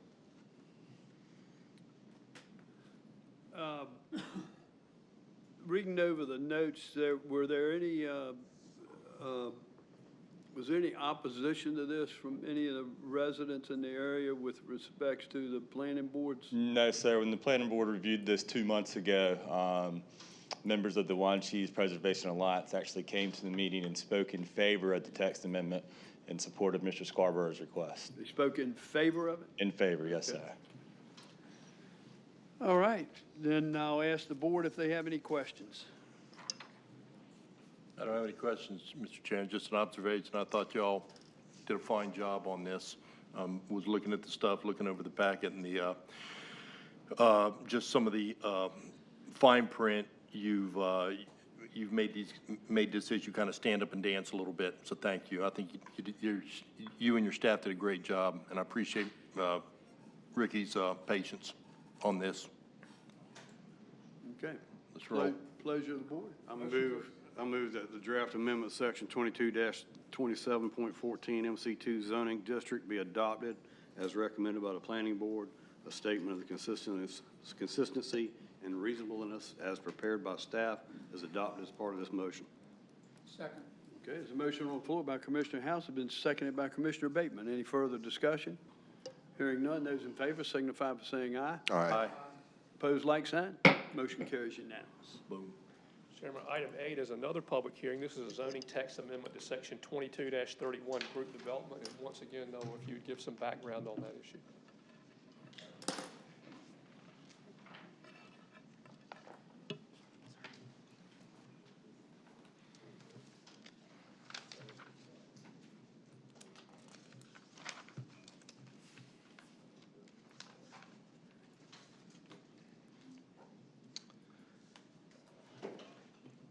A zoning text amendment has been submitted by Attorney Jay Wheelis on behalf of his client, Mr. Timothy Midget. The applicant is seeking to amend section 2231, which is our group development ordinance. They're seeking to amend that language to accommodate dwellings that were built prior to the date of the adoption of the Dare County zoning ordinance on November 20th, 1975. Currently, there's a number of structures throughout Dare County that aren't compliant or with current zoning regulations. And if you have one of those properties, you wouldn't be afforded the option of having a group development or constructing another principal use on your property due to the nature of the pre-existing structure there. The text amendment has been submitted by the applicant would recognize that and accommodate a number of properties throughout unincorporated Dare County and afford them the ability of having more than one principal use structure on the property.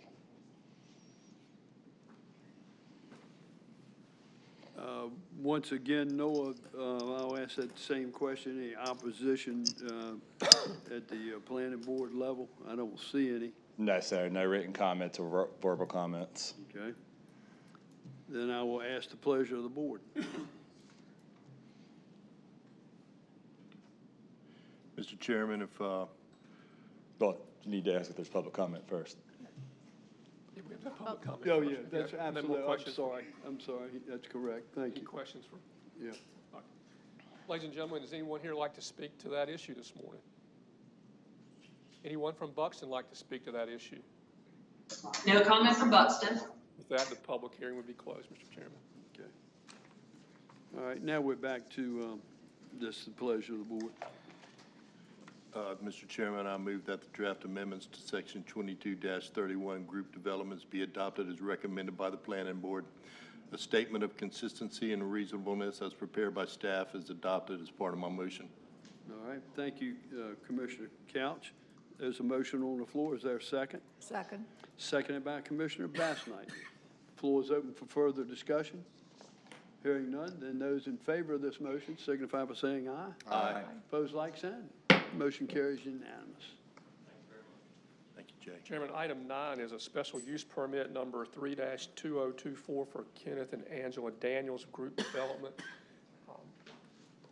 The parties to this have been sworn, and with that, I'll turn it back over to you, Noah. Yep. If you remember back early in the year, I was before you again for a text amendment to the MHA zoning district that would allow the Daniels to reconstruct their furniture warehouse in Mans Harbor. As part of that amendment that was approved, it placed the redevelopment of this through multiple structures under Section 2231, the group development language. Requires a special use permit. So that's what we have before us today is the special use permit application submitted by them. The proposal is to reconstruct the prior existing 30,000 square foot warehouse that was damaged by the fire through a series of 3 smaller warehouses. They're proposing them at 9,984 square feet. There's an associated site plan with the special use permit that lays out the improvements on the property. The Dare County Fire Marshal has reviewed the site plan and has provided comments. Those comments are already included in the draft SUP. There's reference in there to an easement that has been in existence and recorded that allows for the continuation of use of a pond and dry hydrant that's located to the west of the property to accommodate firefighting in the event of another fire on the property. Mans Harbor doesn't have county supplied water, so they have to rely on drafting locations and tanking water tankers in the event of a fire. So that's been taken into account in the special use permit. County Manager? Someone from the applicant, I need to ask a couple of questions. One of your clients.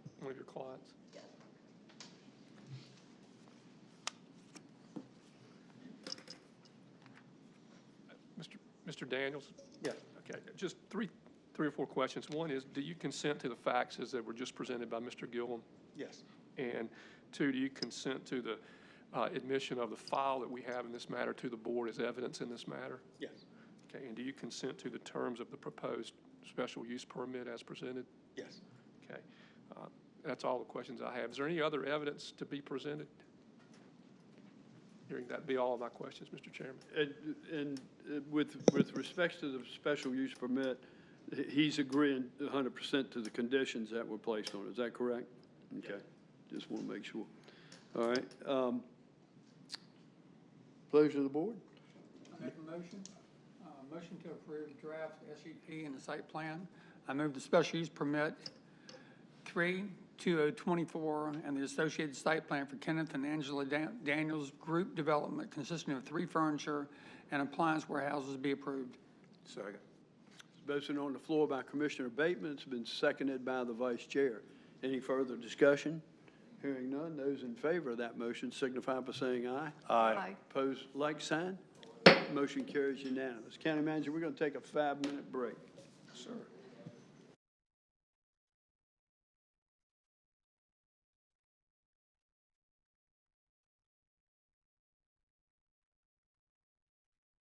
Dare County Board of Commissioners meeting back to order and turn it over to the County Manager.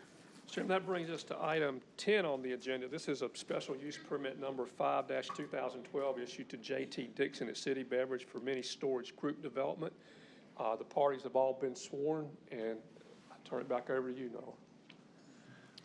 Thank you, Nora, once again. Yep, last one today, I promise. You're on a roll. Yep.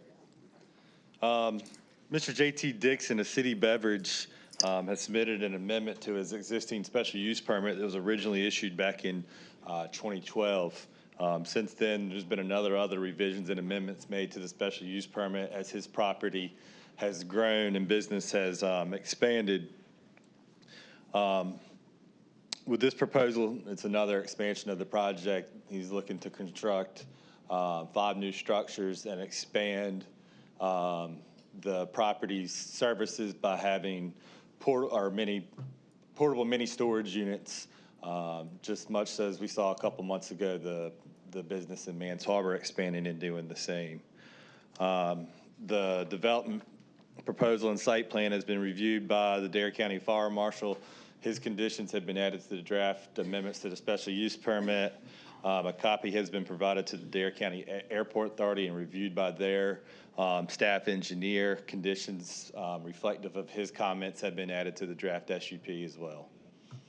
So, and the applicant and his project engineer here as well to answer any questions. We at liberty to answer some questions now, right? Yes, this is the evidentiary part, yes, That's sir. what I thought. I understand that the Airport Authority has to act on this and get approval from the Federal Aviation Authority, correct? Yes, sir. They've submitted everything to the FAA. Yeah, but they hadn't gotten that back yet. No, Is that sir, correct? correct. Is the applicant willing to plant the proper vegetation that does not grow in excess of the 30 feet to avoid height clearance with respects to what the Airport Authority requires? In my conversations with the applicant, yes, sir. Okay. I have some other questions, but I'll yield to the board, see if they have anything right now. Does the board have anything they'd ask clarification on? Mr. Chairman, just with the Airport Authority there, if they weigh in and everything's kosher, it's a good plan. Yeah, yeah. And I would yield to the vice chair because he sits on that board. Does that language need to be made part of this? It's already in the draft SUP, the conditions of vegetation not being over 30 foot in height or being maintained to not exceed 30 feet in height. Gotcha. Okay, thank you. And the applicant also agrees to the 17 conditions, is that correct? Yes, sir. Okay. All right, that's all I have. Does anybody else have any concerns? I didn't really have any concerns other than I was a little bit, I admit I'm not all that informed on this specific details. Noah, is there anything that was of concern to you or the planning board that we may not have picked up from just reading through the background material? No, sir, not on this. Like I said, the property's been functioning as such since 2013 or 2012 was the first time he expanded. So operation and existence prior to then, I've had no complaints from the property. Just part of this expansion has been from a property transaction with the Dare County Airport Authority, purchasing a piece from him and a reconfiguration of some property that the Airport Authority had that it will accommodate this expansion. Okay, yeah, mine was more of a, I don't know what I don't know. So what am I missing? But it sounds like we're pretty well covered with the facts as presented. Yeah, it's all unoccupied storage. Thank you. Thank you. Is the applicant here? Yes, sir. Oh, okay. Sorry. My apologies. I didn't see you sitting back here in the nosebleed section. So, more questions for Noel? No, I'm good. Yeah.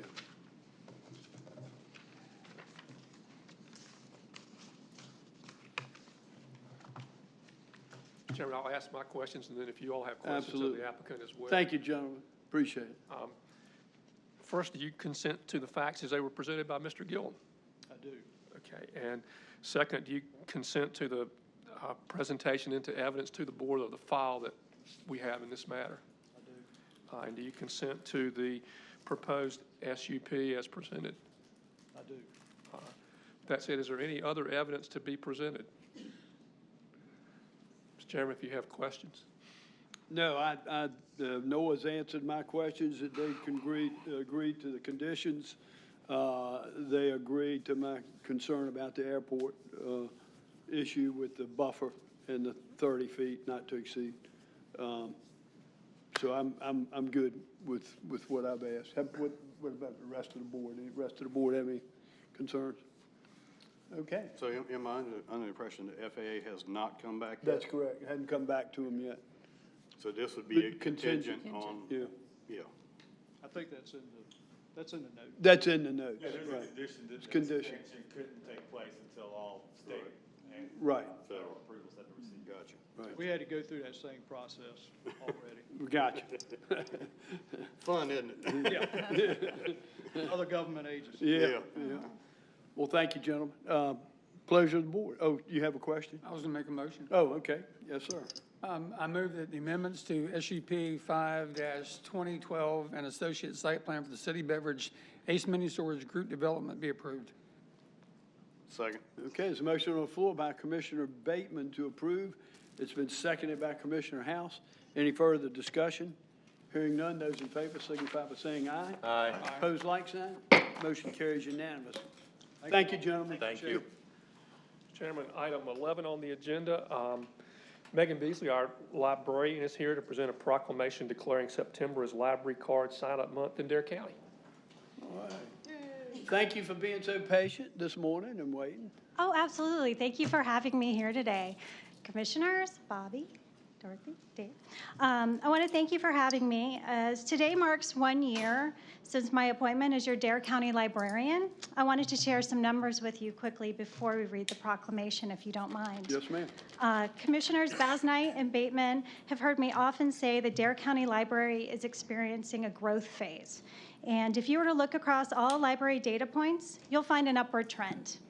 To give you some idea of what I'm talking about, here are some statistics regarding use of our services and resources.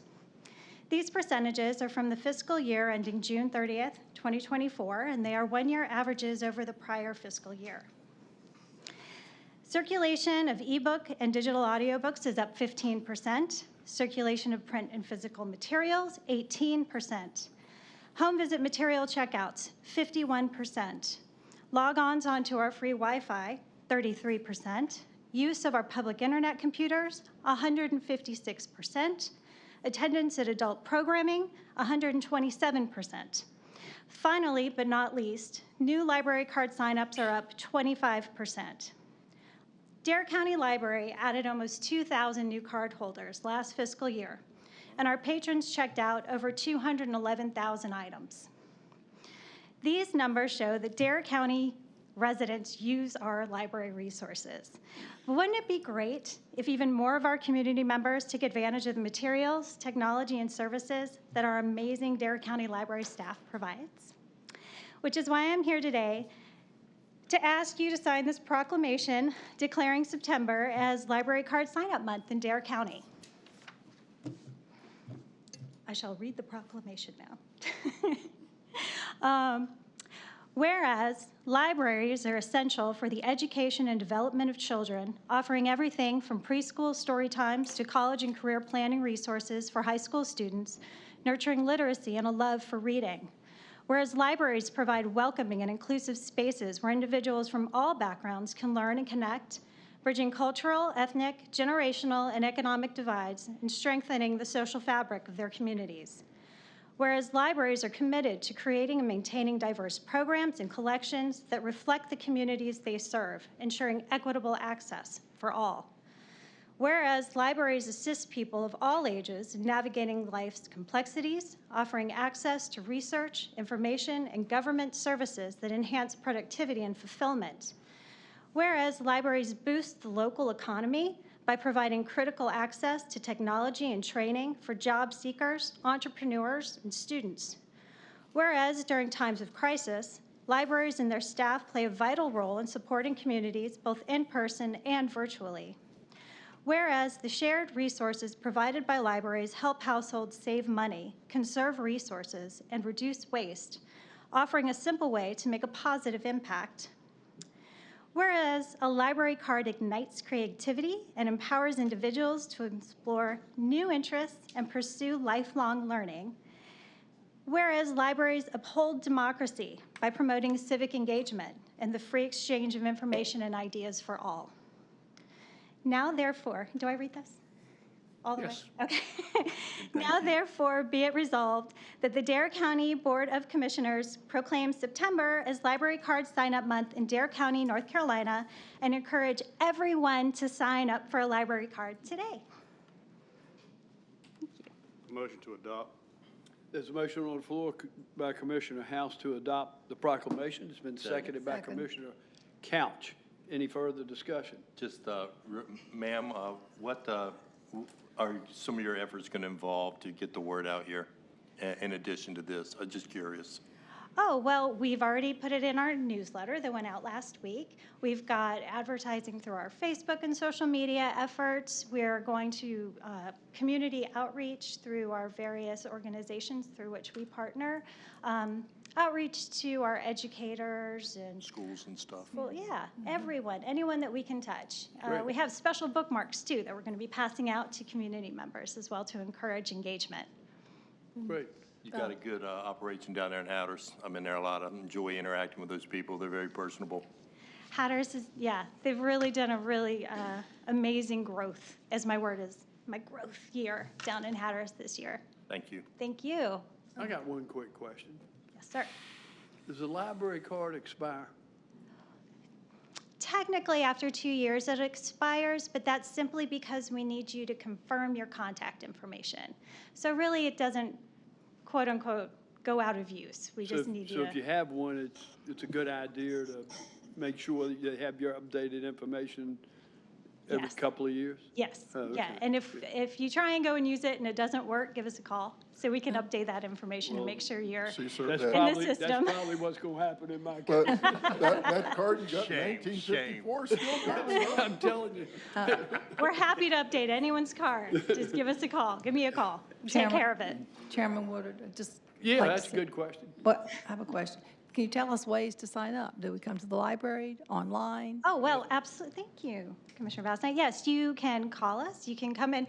If you want a physical card with access to all of our online and in-person print materials and physical resources, you have to come in and fill out an application and present a form of ID or confirmation that you are a Dare County resident, taxpayer, or property owner. We do have those applications on our website. You can download them and bring them in pre-filled. If you just want access to our online resources, ebooks, audiobooks, databases, legal documents, you can go through our website and sign up for an online card. And that doesn't require coming in at all. We can do that via email and take care of you that way as well. Great. Thank you. Mine ran out and I went in and it took me 3 minutes. Yeah. Thank you, Megan. We appreciate it. Oh, thank you so much. You'll have a great day. We have a motion on the floor. Those in favor of that motion signify by saying aye. Aye. Opposed, like sign. Motion carries unanimous. I guess that card I got in 1956 is kind of outdated. I'll take care of it. Mr. Chairman, item 12 on the agenda, we have Lauren right here to present a proclamation declaring Roanoke Island as the first Purple Heart Island. Good morning. Good morning. Thank you for being here. Happy to be here. Dare County, Roanoke Island, and Manio have all been able to declare themselves the first location on many significant points across history. Let it be first again, this time as the first Purple Heart Island. Along the Purple Heart Trail, established in 1992 and starting at Mount Vernon, Virginia, there are many cities, counties, and towns, but there has yet to be a declared island across this path in remembrance of sacrifice. Roanoke Island has a large, highly decorated, active duty and veteran population, including many Purple Heart recipients. The Purple Heart was the first American Service Award and decoration made available to the common soldier, and is specifically awarded to any member of the United States Armed Forces wounded or killed in combat with a declared enemy of the United States. Chartered by an act of Congress, the mission of the Military Order of the Purple Heart, USA, is to foster an environment of goodwill among the combat wounded veterans and their families, promote patriotism, support legislative initiatives, and most important, make certain we never forget. Let Dare County show its great admiration and utmost gratitude for all the men and women who have selflessly served their country in the armed forces. All gave some gave all. Let Roanoke Island be declared the first Purple Heart Island. Thank you. Lauren? Yes, sir? I have to ask, this is great, it's awesome. How did this come to fruition? Well, my husband is in the audience here today, and this is Dr. Kevin P. Wallace, Purple Heart recipient and former vice chairman of the Dare County Advisory Council. Sorry, it's a tongue twister. I became very aware of the initiatives of the Purple Heart, and specifically the Military Order of the Purple Heart USA and its mission. So I went on the website and reviewed the directory of names of all of the Purple Heart recipients who have become a member of this order.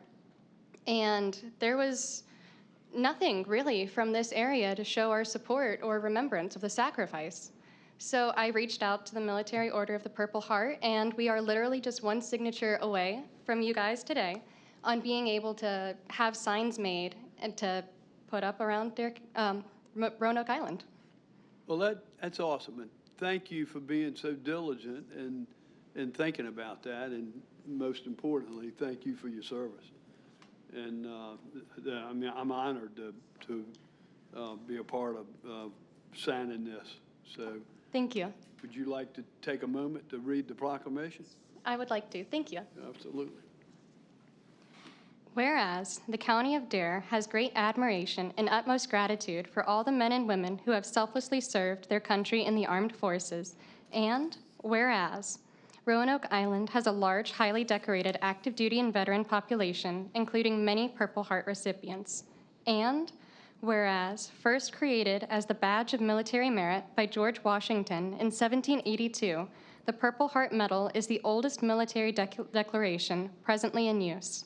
And whereas the Purple Heart was the first American Service Award and decoration made available to the common soldier and is specifically awarded to any member of the United States Armed Forces wounded or killed in combat with a declared enemy of the United States, and whereas, chartered by an act of Congress, the mission of the Military Order of the Purple Heart USA is to foster an environment of goodwill among the combat wounded veterans and their families, promote patriotism, support legislative initiatives, and most important, make certain we never forget. And whereas Roanoke Island appreciates the sacrifices that the Purple Heart recipients have made defending our freedoms and believe it is important that we acknowledge them for their immense courage and unselfish service to their nation. Now, therefore, it is resolved by Robert Woodard, Chairman Commissioner of Dare County, do hereby proclaim Roanoke Island the first Purple Heart Island, and encourage the citizens and residents of Roanoke Island to show their appreciation for the sacrifices Purple Heart recipients have made in defending our freedoms, to recognize their valor, and to show them the honor and support they have earned. Motion to approve. There's a motion on the floor by the Vice Chairman and Commissioner House. Is there a second? Second. Is seconded by Commissioner Bassnight. Any further discussion? I'd like to have some, a little bit further. Okay. We have a courtyard in Manio. Yes, sir. Where there's a Veterans Memorial there. Yes, sir. I would like this board to consider somehow having a plaque that proclaims Roanoke Island the first Purple Heart Island that perhaps we could put at that site. Absolutely. I'd be all for that. Is that something that you would be agreeable to, and we'd have to reach out to the arts folks. It's on there. I guess that's on y'all's property too. They have a lease. But at any rate, I'd like to see, this is nice to do a proclamation, but I want the public to see this regularly.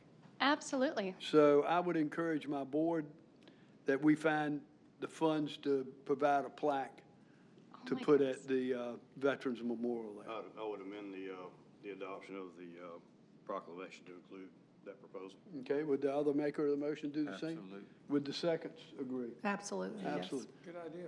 Thank you. Yep, thank you, Bob. Lauren, you know, I know it's difficult for vets to talk about, that was for my dad, but there's some really good stories out there. If there are one or two Purple Hearts that are willing to sit down at the monument there and just talk a little bit about, I wish the man was still alive. His name was Cyril Gray, but he was on the USS, I want to say it was the Arizona, but anyway, he was knocked unconscious and they had him in a body bag. And he came to in the body bag, and it was, I mean, there's a humorous aspect to it, but he received a Purple Heart. And some of these stories out there, we're going to lose these guys. You've got Mr. Beasley over there, and is it Beasley? Colin? Yeah. I mean, that guy, you know, have you read his book? No, not yet. But I'll add it to my list. No, it is really, really good. And he was talking about his experiences in Vietnam, about where they could not fire. I mean, he's literally got the Viet Cong within spitting distance on him. Somebody's got to get that guy on tape, and he'll talk to you. You know, it's easy for somebody to give you something to do, but I would consider some oral histories. Robbie Beasley is his name. Robert Beasley. Thank you. Lauren, once again, thank you for bringing this to our attention. And can't wait for us to vote on this, and my honor to sign this proclamation. So we have a motion on the floor. Is it that those in favor of that motion signify by saying aye? Aye. Opposed, like sign. Motion carries unanimous. Thank you. Thank you again. Chairman, this brings us to item 13 on the agenda, and we have Colleen Fagerston here to have a proclamation for Constitution Week 2024.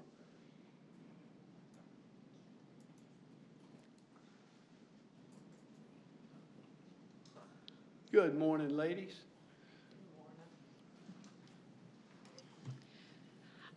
I'd like to, don't know if I can talk. On behalf of the Daughters of the American Revolution, I would like to thank the county for, again this year, agreeing to declare September the 17th through September the 22nd Constitution Week. In 1957, President Eisenhower, at the urgence of the Daughters of the American Revolution, declared the 17th through the 22nd of September as National Constitution Week. And so we're so appreciative that the county has again this year decided to declare Dare County as one of the Constitution Week proclamation people or counties, whatever. And I have to admit that Skylar has the proclamation. That's no problem. I don't have a copy of it. We'll have the county manager read it. Yeah, I'm sorry I didn't bring a copy. Sure, that's fine. This is a proclamation. I'm sorry, got the wrong one. This is a proclamation for Constitution Week. Whereas the Constitution of the United States of America, the guardian of our liberties, embodies the principles of limited government and a republic dedicated to rule by law. And whereas September 17th, 2024 marks the 237th anniversary of the drafting of the Constitution of the United States of America by the Constitutional Convention. And whereas it is fitting and proper to accord official recognition to this magnificent document and its memorable anniversary, and to the patriotic celebrations which will commemorate the occasion. And whereas it is the privilege and the duty of American people to commemorate the 237th anniversary of the drafting of the Constitution of the United States of America with appropriate ceremonies and activities. And whereas Public Law 915 guarantees the issuing of a proclamation each year by the President of the United States of America designating September 17th through 23rd as Constitution Week. Now, therefore, the Dare County Board of Commissioners does hereby proclaim the week of September 17th through 23rd as Constitution Week, and urge all citizens of Dare County to study the Constitution and reflect on the privileges of being an American with all the rights and responsibilities which that privilege involves. In witness whereof I hereunto set my hand and seal of the County of Dare to be affixed this 3rd day of September 2024. Move to adopt. Okay, motion on the floor by Vice Chairman, seconded by Commissioner House. Any further discussion? Hearing none, those in favor of the motion signify by saying aye. Aye. Opposed, like sign. Motion carries unanimous. Thank you so much, ladies. Appreciate it. Thank you, gentlemen. Next, we have Sarah Sampson and Carla Heppert here to present us with a proclamation for Diaper Needs Awareness Week 2024 and Smart Start Month of 2024. Good morning, ladies. Thank you for your patience waiting so long this morning. Absolutely. Thank you all for having us here this morning. My name is Carla Heppert. I'm the Education and Program Evaluation Manager for Children and Youth Partnership. This is Sarah Sampson. She's the Executive Director for Children and Youth Partnership. First off, we just wanted to say thank you to you all once again for attending our State of the Child Conference that was held back in March. We were so grateful to have you there. State of the Child conferences have really brought tremendous things to Dare County, and that includes Children and Youth Partnership.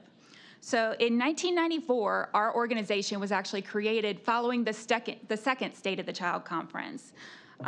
This year, we're excited to be celebrating 30 years as an organization. So that's 30 years of helping all children, youth, and families get programs and partnerships to ensure they have what they need to thrive.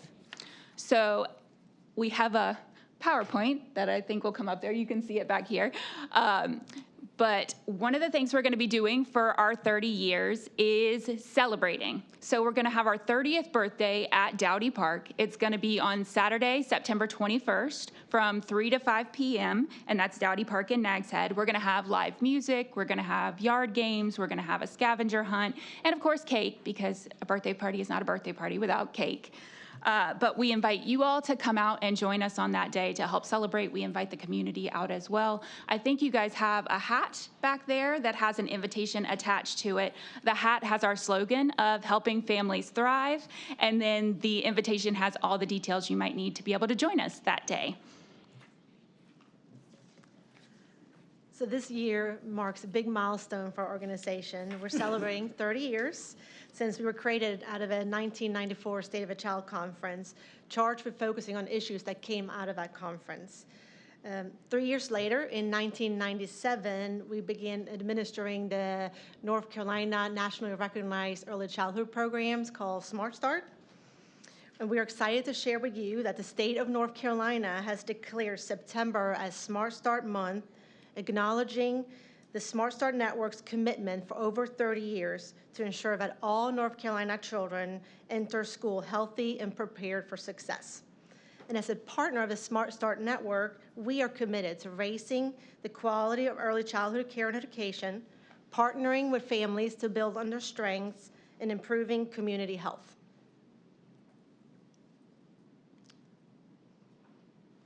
So what is Smart Start? Smart Start is a network of 75 local nonprofit organizations serving 100 counties in our state of North Carolina, all committed to ensuring that every child birth through 5 has what they need to thrive. For 30 years, the Smart Start Network has been dedicated to ensuring that every child in our state has a strong foundation that they need for a successful future.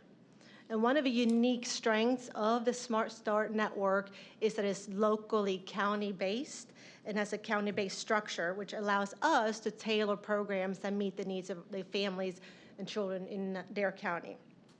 Today, we would like to just briefly share a little bit about some of the programs that we offer here to make a difference in the lives of the children and families in Dare County.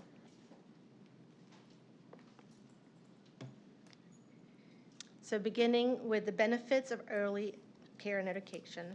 Research shows that children who receive high-quality early care and education are more likely to succeed in school and life.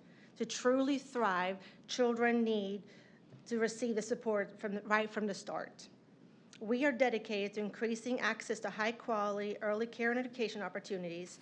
Our staff works closely with the local child care programs here in Dare County to ensure that they have access to high-quality teachers, creative learning activities, and safe play environments.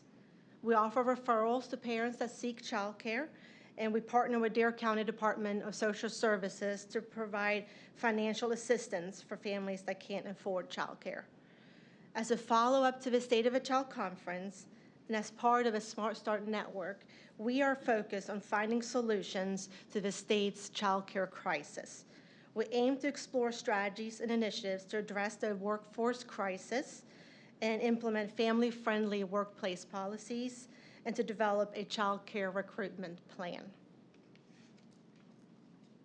Last year we're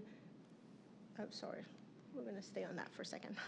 In 23-24, we supported the child care workforce by providing education-based salary supplements, ensuring continuity of care for children by highly qualified teachers. Our staff also worked closely to provide professional development to child care teachers. Last year, we served 45 teachers, and we provide technical assistance to 8 local child care centers and home, serving approximately 260 children. And as the Smart Start organization, we support families. We believe that strong families create strong communities. Recognizing that parents are the child's first teacher, we offer a variety of parenting programs and early literacy programs to support families in our community. Our goal is to partner with the families to create nurturing and safe environments for all. Last year, 148 parents participated in ongoing parent education programs to increase parenting knowledge of child development, enhance parent confidence, and promote positive parenting practices. The programs include the Triple P Positive Parenting Program, Parents as Teachers, and Baby Links. And we're excited to be relaunching the Explore to Learn playgroups, inviting parents, caregivers, and their young children to attend weekly playgroups beginning this month. And Children Youth Partnership, we also host several community events throughout the year, many of those you may be familiar with, such as Kids Fest, Block Play Extravaganza, and the Soundside Fun Fair. We invite families to come together, creating space for parent-child support and for parent-to-parent support. And then finally, Smart Start promotes health and resilient communities.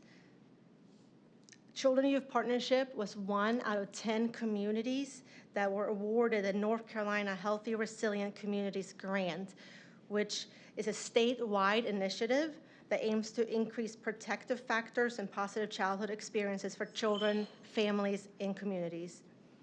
We've also received continued support from Outer Banks Health to offer training and consultations to Dare County school teachers around resiliency, and we believe that building a community of resilience is of the utmost importance in providing well-being for our children and families.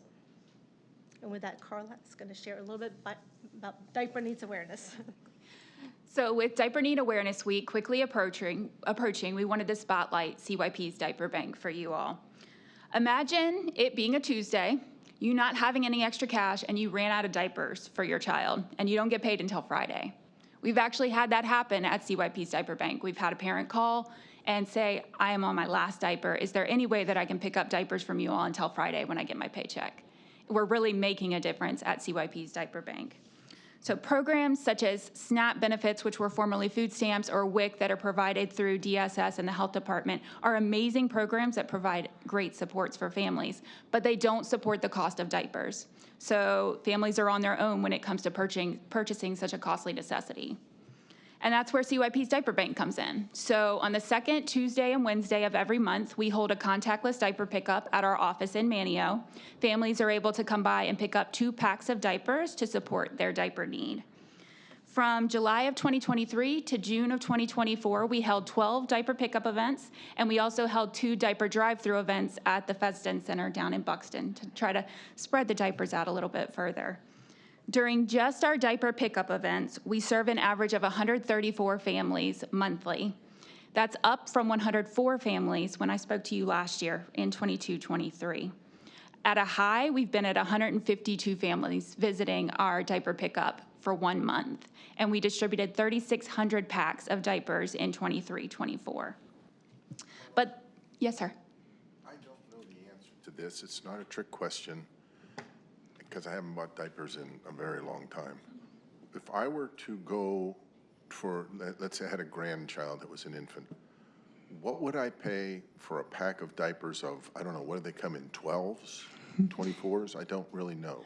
So most packs of the average amount in a pack of diapers, we average at about 25 diapers in a pack. And typically, depending on brand name, you can go to Walmart and buy a box of diapers for about $18 a box, and that's close to 100 diapers. Or you can, if you need Pampers, if your child has a sensitivity to some of those diapers, that can be as much as $25 or $30 a box for the same amount of diapers. You said 25, then you said 100. I'm confused. 25 is a pack, so like a small pack of diapers. 100 would be in the box. So if like 4 packs of diapers in a box. So if I went to Harris Teeter and bought a pack of diapers that were Pampers, 25? You're going to pay about, just for a pack, you're going to pay between $9 and $13 for a pack. Okay, thank you. Absolutely. So none of our diaper bank stuff would be possible without the support of our local community. CYP's Diaper Bank is a community-funded program through the support of funds to purchase diapers and through the support of diapers that are donated. Last year, we were blown away by you all and your generosity and your support of CYP's Diaper Bank in the form of $10,000, and we wanted to share with you what that meant to our community. So that $10,000 equated to about 50,000 diapers that we were able to purchase and distribute out in our community. That's about 1,700 packs of diapers serving 850 families in our community. What an impact you all made with your support, and we really cannot thank you enough for that. So that's about half of what you distributed. That is about half, yes. So as I mentioned before, Diaper Need Awareness Week is fast approaching, and as we spread the word about diaper need across the community, we appreciate your willingness to proclaim the week of September 23rd through the 29th as Diaper Need Awareness Week in Dare County, as well as the month of September as Smart Start Month in Dare County. And we welcome any questions you may have, and then hope that Bobby will read the proclamations for us. Gonna give him his vocal workout today.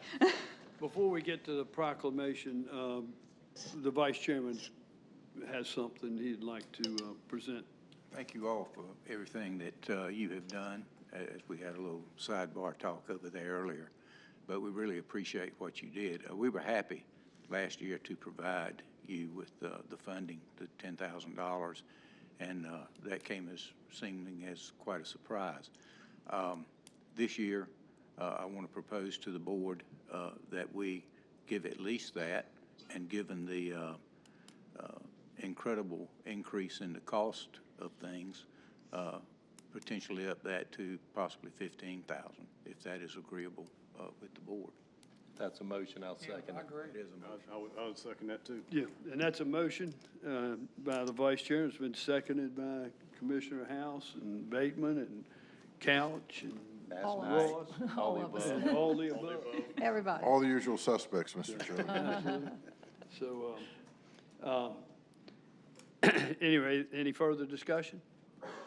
Hearing none, then those in favor of that motion signify by saying aye. Aye. Motion carries unanimous, so. Thanks for your good Thank work. you all for the impact that you're making on Dare County families. Absolutely. Commissioner Ross had to ask all them questions about number of diapers and stuff. They didn't have those when he was coming along. Cloth diapers. That was back when you got that library card in '56. Well, that's right, it was a year after. It was about the same time, that's right. Back then, you had to have diapers and a washing machine. That's right. All right, ladies, y'all have a proclamation, I believe.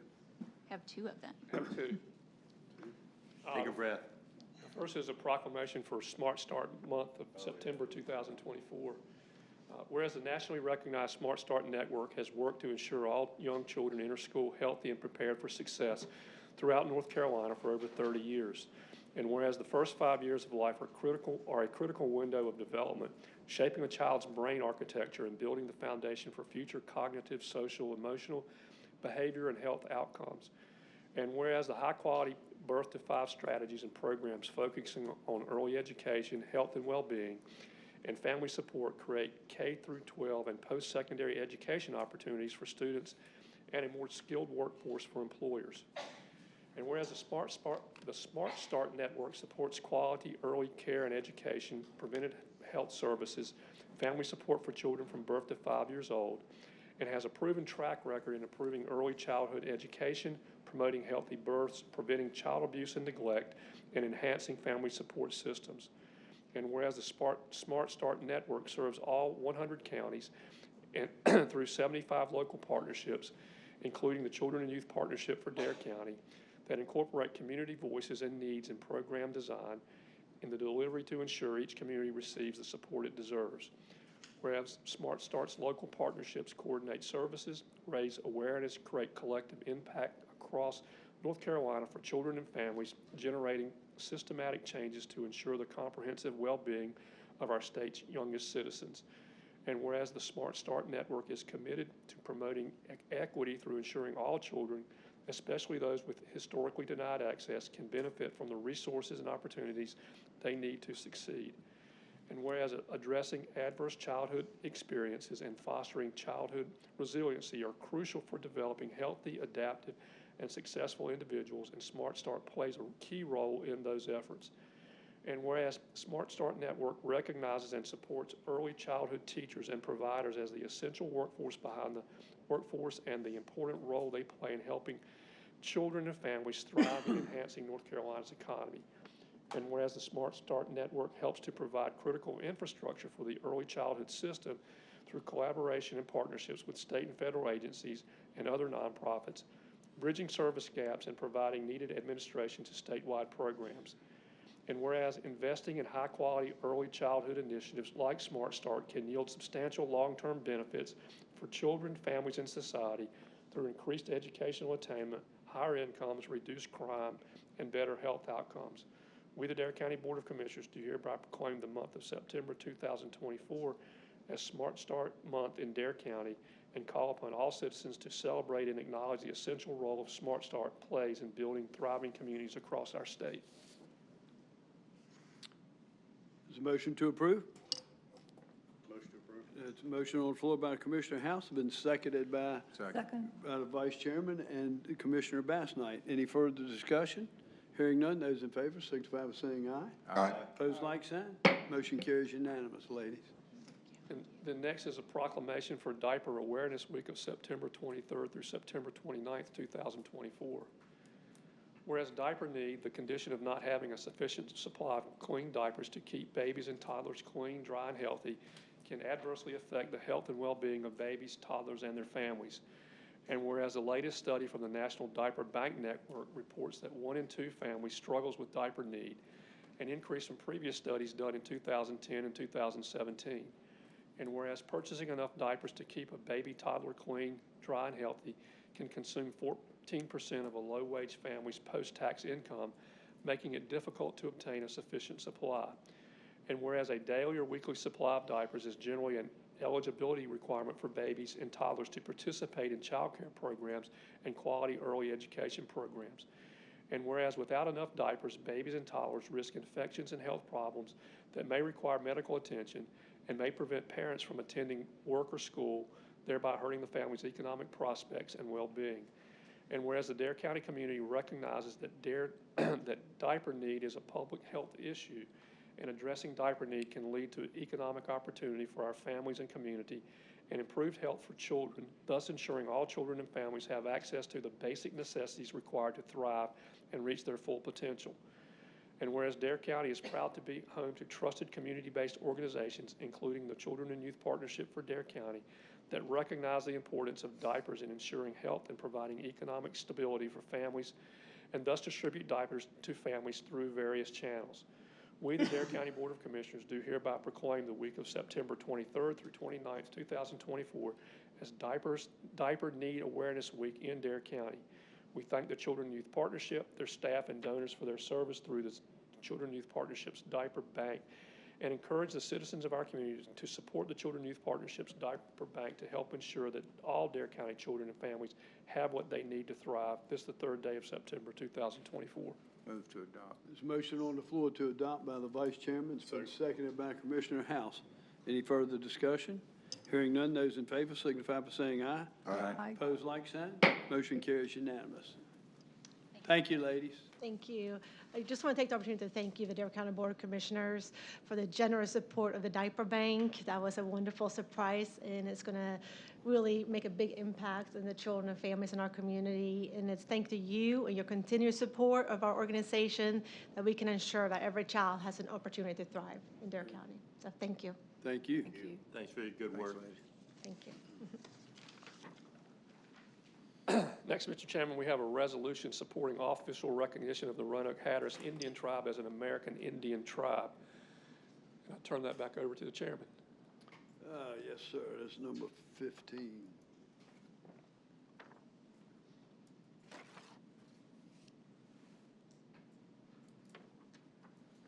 I have a resolution to present. If you recall, we had this brought to our attention, and we drafted a resolution in support of the official recognition of the Roanoke Island Indian Tribe as an American Indian tribe by the state of North Carolina.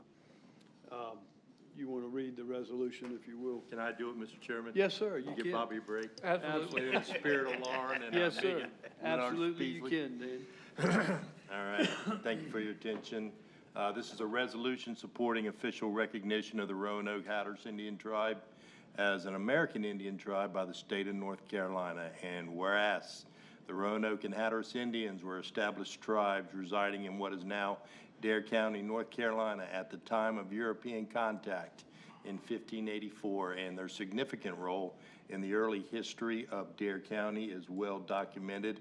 And whereas, got click happy here, hang on, I just lost it. Sorry, Bobby. That's all right. Should have left well enough alone. Amateur. Whereas John Lawson in his 1701 account described the Hatteras Indians as a distinct tribe living in a community of approximately 90 people on Cape Hatteras sandbanks east of Pamlico Sound, and noted their frequent presence on Roanoke Island. And whereas in 1759, North Carolina Governor Arthur Dobbs and the Colonial General Assembly granted land to one William Elks and the Hatteras Indians, acknowledging their established presence and settlement on the land. And whereas Reverend Alexander Stewart in 1761 reported the presence of the Mattamuskeet, Hatteras, and Roanoke Indians along the coast, and further documented that the Hatteras and Roanoke Indians were living in areas consistent with their historical locations. And whereas Reverend Stewart's records from 1763 include his efforts in baptizing 21 Indians and serving as superintendent for an Indian school, reflecting the continuous presence and organized community of the Roanoke and Hatteras Indians. And whereas despite the sale of their tribal lands from 1761 to 1823, the Roanoke and Hatteras Indians remained on the Outer Banks, particularly on Hatteras Island and Roanoke Island, and continued to maintain their presence through individual and family groups. And whereas historical documentation, including state and local records, court documents, and scholarly investigations by noted researchers such as Dr. Frank Speck in 1916 and William Gilbert of the Smithsonian in 1948, confirm the continuous residence and cultural presence of the Roanoke and Hatteras Indians in Dare County. And whereas in 2003, descendants of the Roanoke and Hatteras Indians in Dare County reorganized, incorporated, and established a tribal council to represent their heritage and community. And whereas the Roanoke-Hatteras Indian Tribe of Dare County, North Carolina, has made and continues to make significant contributions to the cultural and economic growth of Dare County, with many descendants maintaining their ethnic heritage and familial ties. And whereas families with surnames such as Berry, Collins, Pugh, Scarborough, Golden, Tillett, Daniels, and Westcott, which are well known throughout Dare County, are recognized as part of the Roanoke-Hatteras Indian Tribe, further demonstrating their sustained presence and identity. And whereas, according to the American Indian Center at the University of North Carolina at Chapel Hill, North Carolina, is home to the largest population of American Indians east of the Mississippi River. And there are currently 8 state-recognized tribes located in North Carolina that have met the criteria for state tribal recognition required by the state of North Carolina. and therefore be it resolved that the Dare County Board of Commissioners acknowledges the historical and ongoing presence of the Roanoke-Hatteras Indians in Dare County, North Carolina, and their continuous inhabitation of the Outer Banks, including Roanoke Island and Hatteras Island, as well as the surrounding mainland from the earliest European contact to the present day, and therefore be it further resolved that the Dare County Board of Commissioners supports the Roanoke-Hatteras Indian Tribe's endeavor to achieve official state recognition as an Indian tribe, unquote, by the state of North Carolina, affirming the tribe's rightful place in the state's cultural and historical framework, and respectfully request that the North Carolina Commission of Indian Affairs take into consideration all of the above mentioned information and documentation when reviewing the Roanoke-Hatteras Indian Tribe's application for state tribal recognition. This the third day of September 24 under signature of Robert Woodard Sr., Chairman of the Dare County Board of Commissioners. Thank you. Thank you, Danny. Pleasure of the board. Move to approve, please. Motion on the floor by Commissioner Couch has been seconded by Commissioner Bateman. Any further discussion? Hearing none, those in favor signify by saying aye. Aye. Opposed, like sign. Motion carries unanimous. Chairman, that brings us to item 16 on the agenda. This is the Dare County Tourism Board request for consent expenditure from the restricted fund event site line item number 4525. This is something that's come up before the board a number of times over the years. It came up a year or more ago, and we did not approve it at that time because at that time we were discussing the funding of an event site structure there, and those discussions didn't lead anywhere, and that sort of has now gone to a back burner. Our issue at the time was we didn't want to be spending this amount of money to refund to Nags Head while the tourism board at the same time was asking us for money to help supplement the cost of an event site, of the center there. And so now that we're not being asked for those funds, another situation has arisen, and we need a site in Nags Head for a EMS station. The town of Nags Head needs a site for a fire station and other facilities.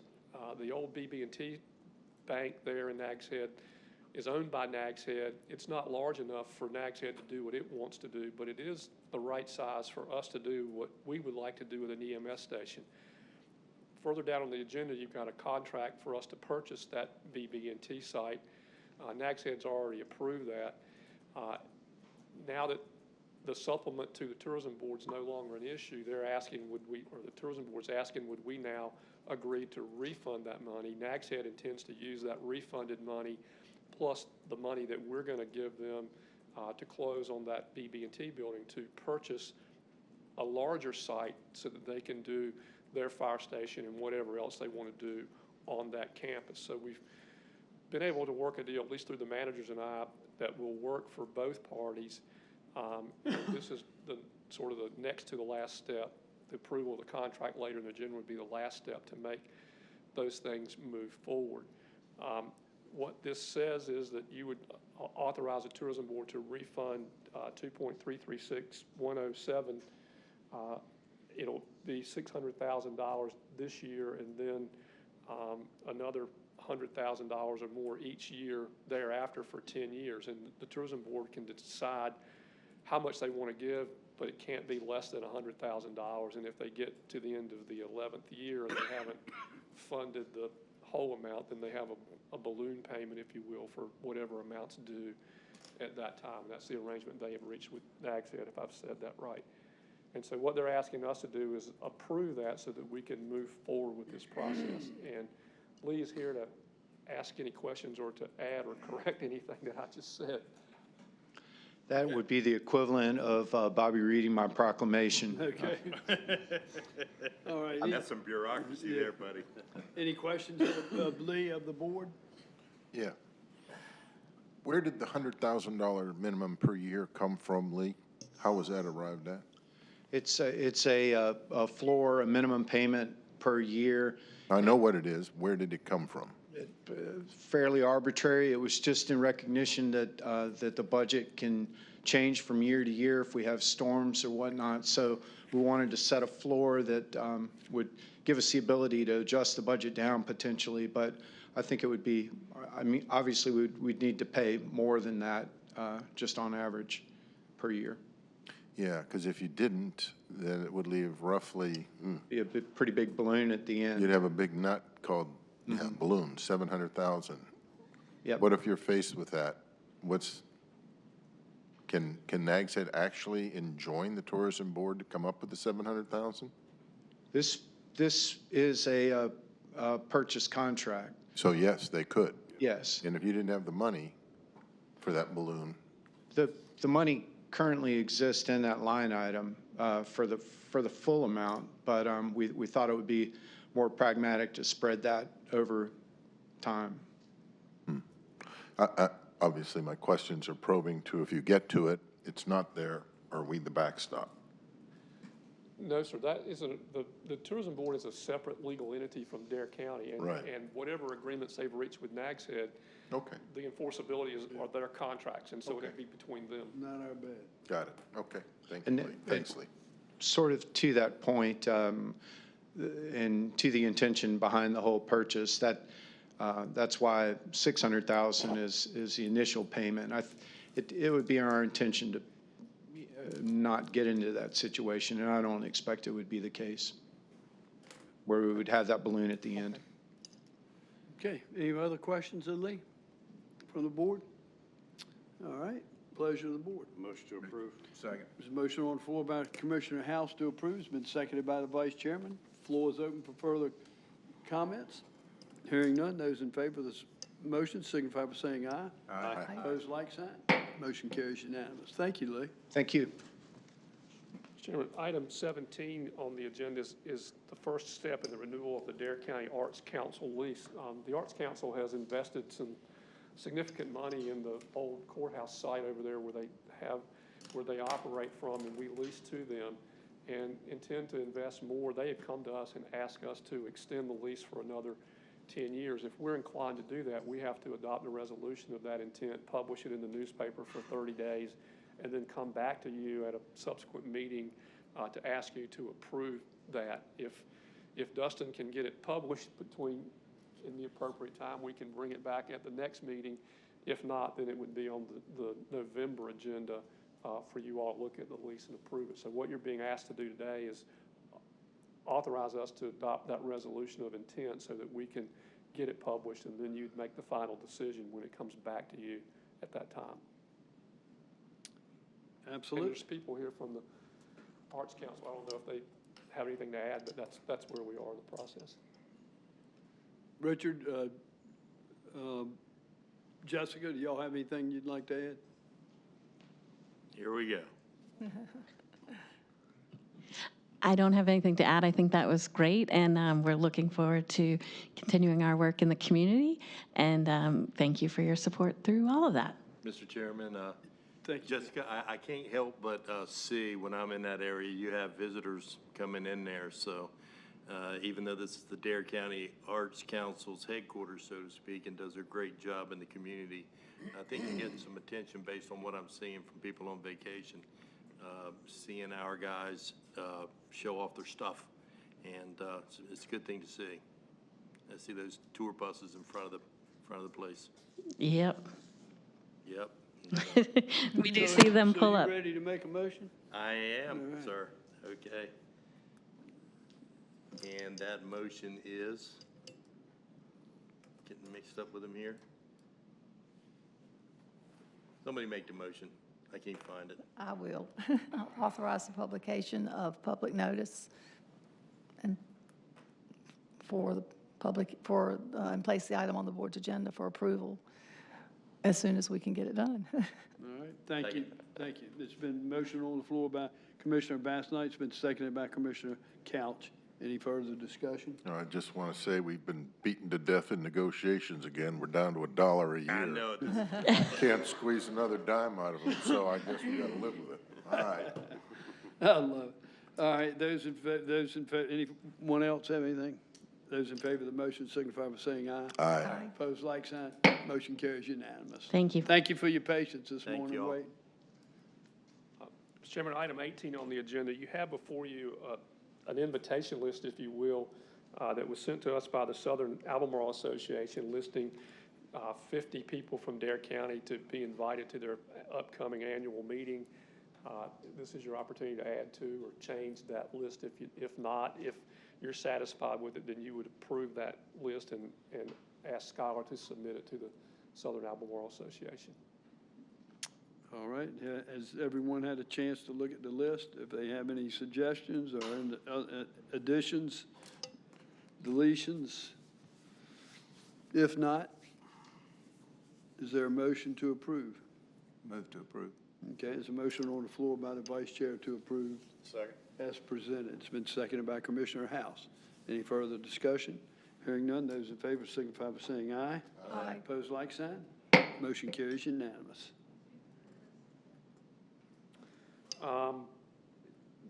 Next is, well, can we go back to the tourism board thing? I want to be sure that when we made the motion, we made it correctly, because the motion is contingent upon closing on the Nags Head property. And Yeah. if that wasn't included in the motion, we need to be sure that it Yes. was. Well, Okay, it all right, was. great. Okay, that brings us to the next steps in that process, and the first is the capital project ordinance for the Dare County Nags Head EMS station, and Dave's here for that. Let me just say, well, your source of the budget amendment is a debt issue next year. We're going to have to see if the timing works to where if we can combine it with Public Works. And then what we're going to pledge is collateral. We can either do Public Works. We've got a clean phase one on that one. We could do this property by itself, and what bond counsel wants to do is add it to the EMS pledge, which is the Killable Hill Station, if it's acceptable to the rating agency. So I'll let Bobby explain item number 20. It's just you've got to vote on the budget first before you can approve the contract. So you're creating the ordinance that allows us to do the next item when I get to it. All right. Move to approve. Second. There's a motion on the floor by the Vice Chair, seconded by Commissioner House. Any further discussion? Hearing none, those in favor signify by saying aye. Aye. Opposed, like sign. Motion carries unanimous. All right, then in item 20, you have the contract that I referenced earlier with regard to the purchase of the old BB&T property. It's listed here as 105 Seacrest Drive in Nags Head. The contract is in your packet. It speaks for yourself. I think it's a $1.7 million purchase. That's the amount that Nags Head paid for it. It isn't really the true market value today. It's less than market. So it's a good deal for us, and it lets them recoup their money.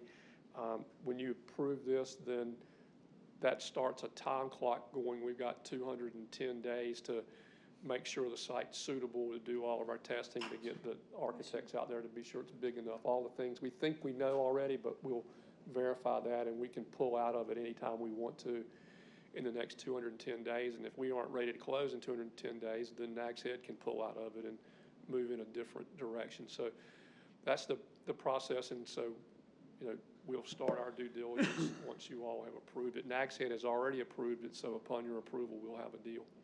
Motion to approve the offer and purchase contract. Okay, there's a motion on the floor by Commissioner House to approve. Is there a second? Second. Second by Commissioner Basnight. Any further discussion? Hearing none, those in favor signify by saying aye. Aye. Opposed, like sign. Motion carries unanimous. Okay, item 21 is a capital project ordinance for the 2026 Buxton and Avon Beach Nourishing and Permitting and Design Contract. Much as we just did for the Nags Head, this is setting the budget ordinance for the Buxton Beach Nourishment project that you already said to move forward with. And so I need to set that ordinance, and then Dustin will come up here in just a second for you all to approve the contract to get our engineers working on that.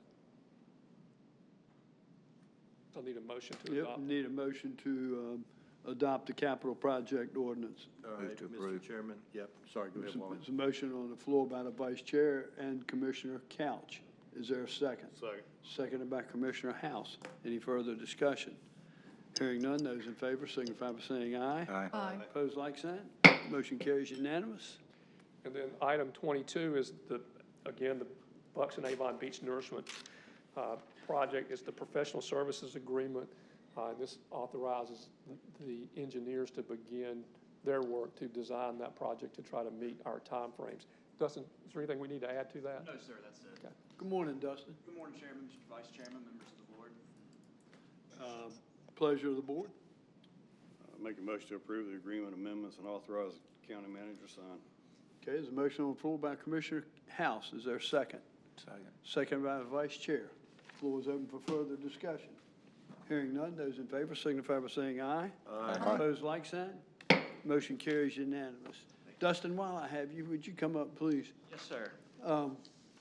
I've been going around looking at the improvements. I was out at the new youth center that we're building in Mania. Just once again, Barnhill just does a fabulous job, and they're on time and really doing a great job. It really looks nice out there. Showpiece. Yeah, It is. absolutely. I was at Mans Harbor and looking at the EMS out there. Can you you fill me in, but I'd like for you to bring the board up to date, what Barnhill suggested to kind of speed up the project where they've already built the new walls for the extending the heights. Would you bring the board up to date on how that came about and how proactive they've been? Absolutely. So in the original plan for EMS Station 8, we had a multi-phased approach where we were going to build the new station in the back. Then we were going to do some selective demolition of the existing station. We were going to create some bay space for the fire department to move their trucks in. And then we were going to extend the fire bay. I'm sorry, Dustin, Station 8 is? Mans Harbor. Mans Harbor. Yep, Station 8, Mans Harbor.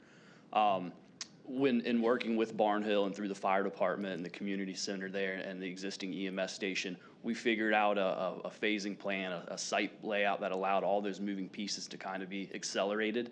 And so we are going to be able to, and as the chairman mentioned, we've already begun pouring the footers for the extension of the fire bay. The fire department there will be able to operate just as they normally would out of their existing station without any sort of interruption. And we won't have to worry about the cold weather going into the winter time where the water in the trucks could potentially freeze. That was the big reasoning behind the phased approach. And being able to move some pieces around, construction lead times being reduced somewhat, we were able to go ahead and move forward with the creation of the new fire base. Super.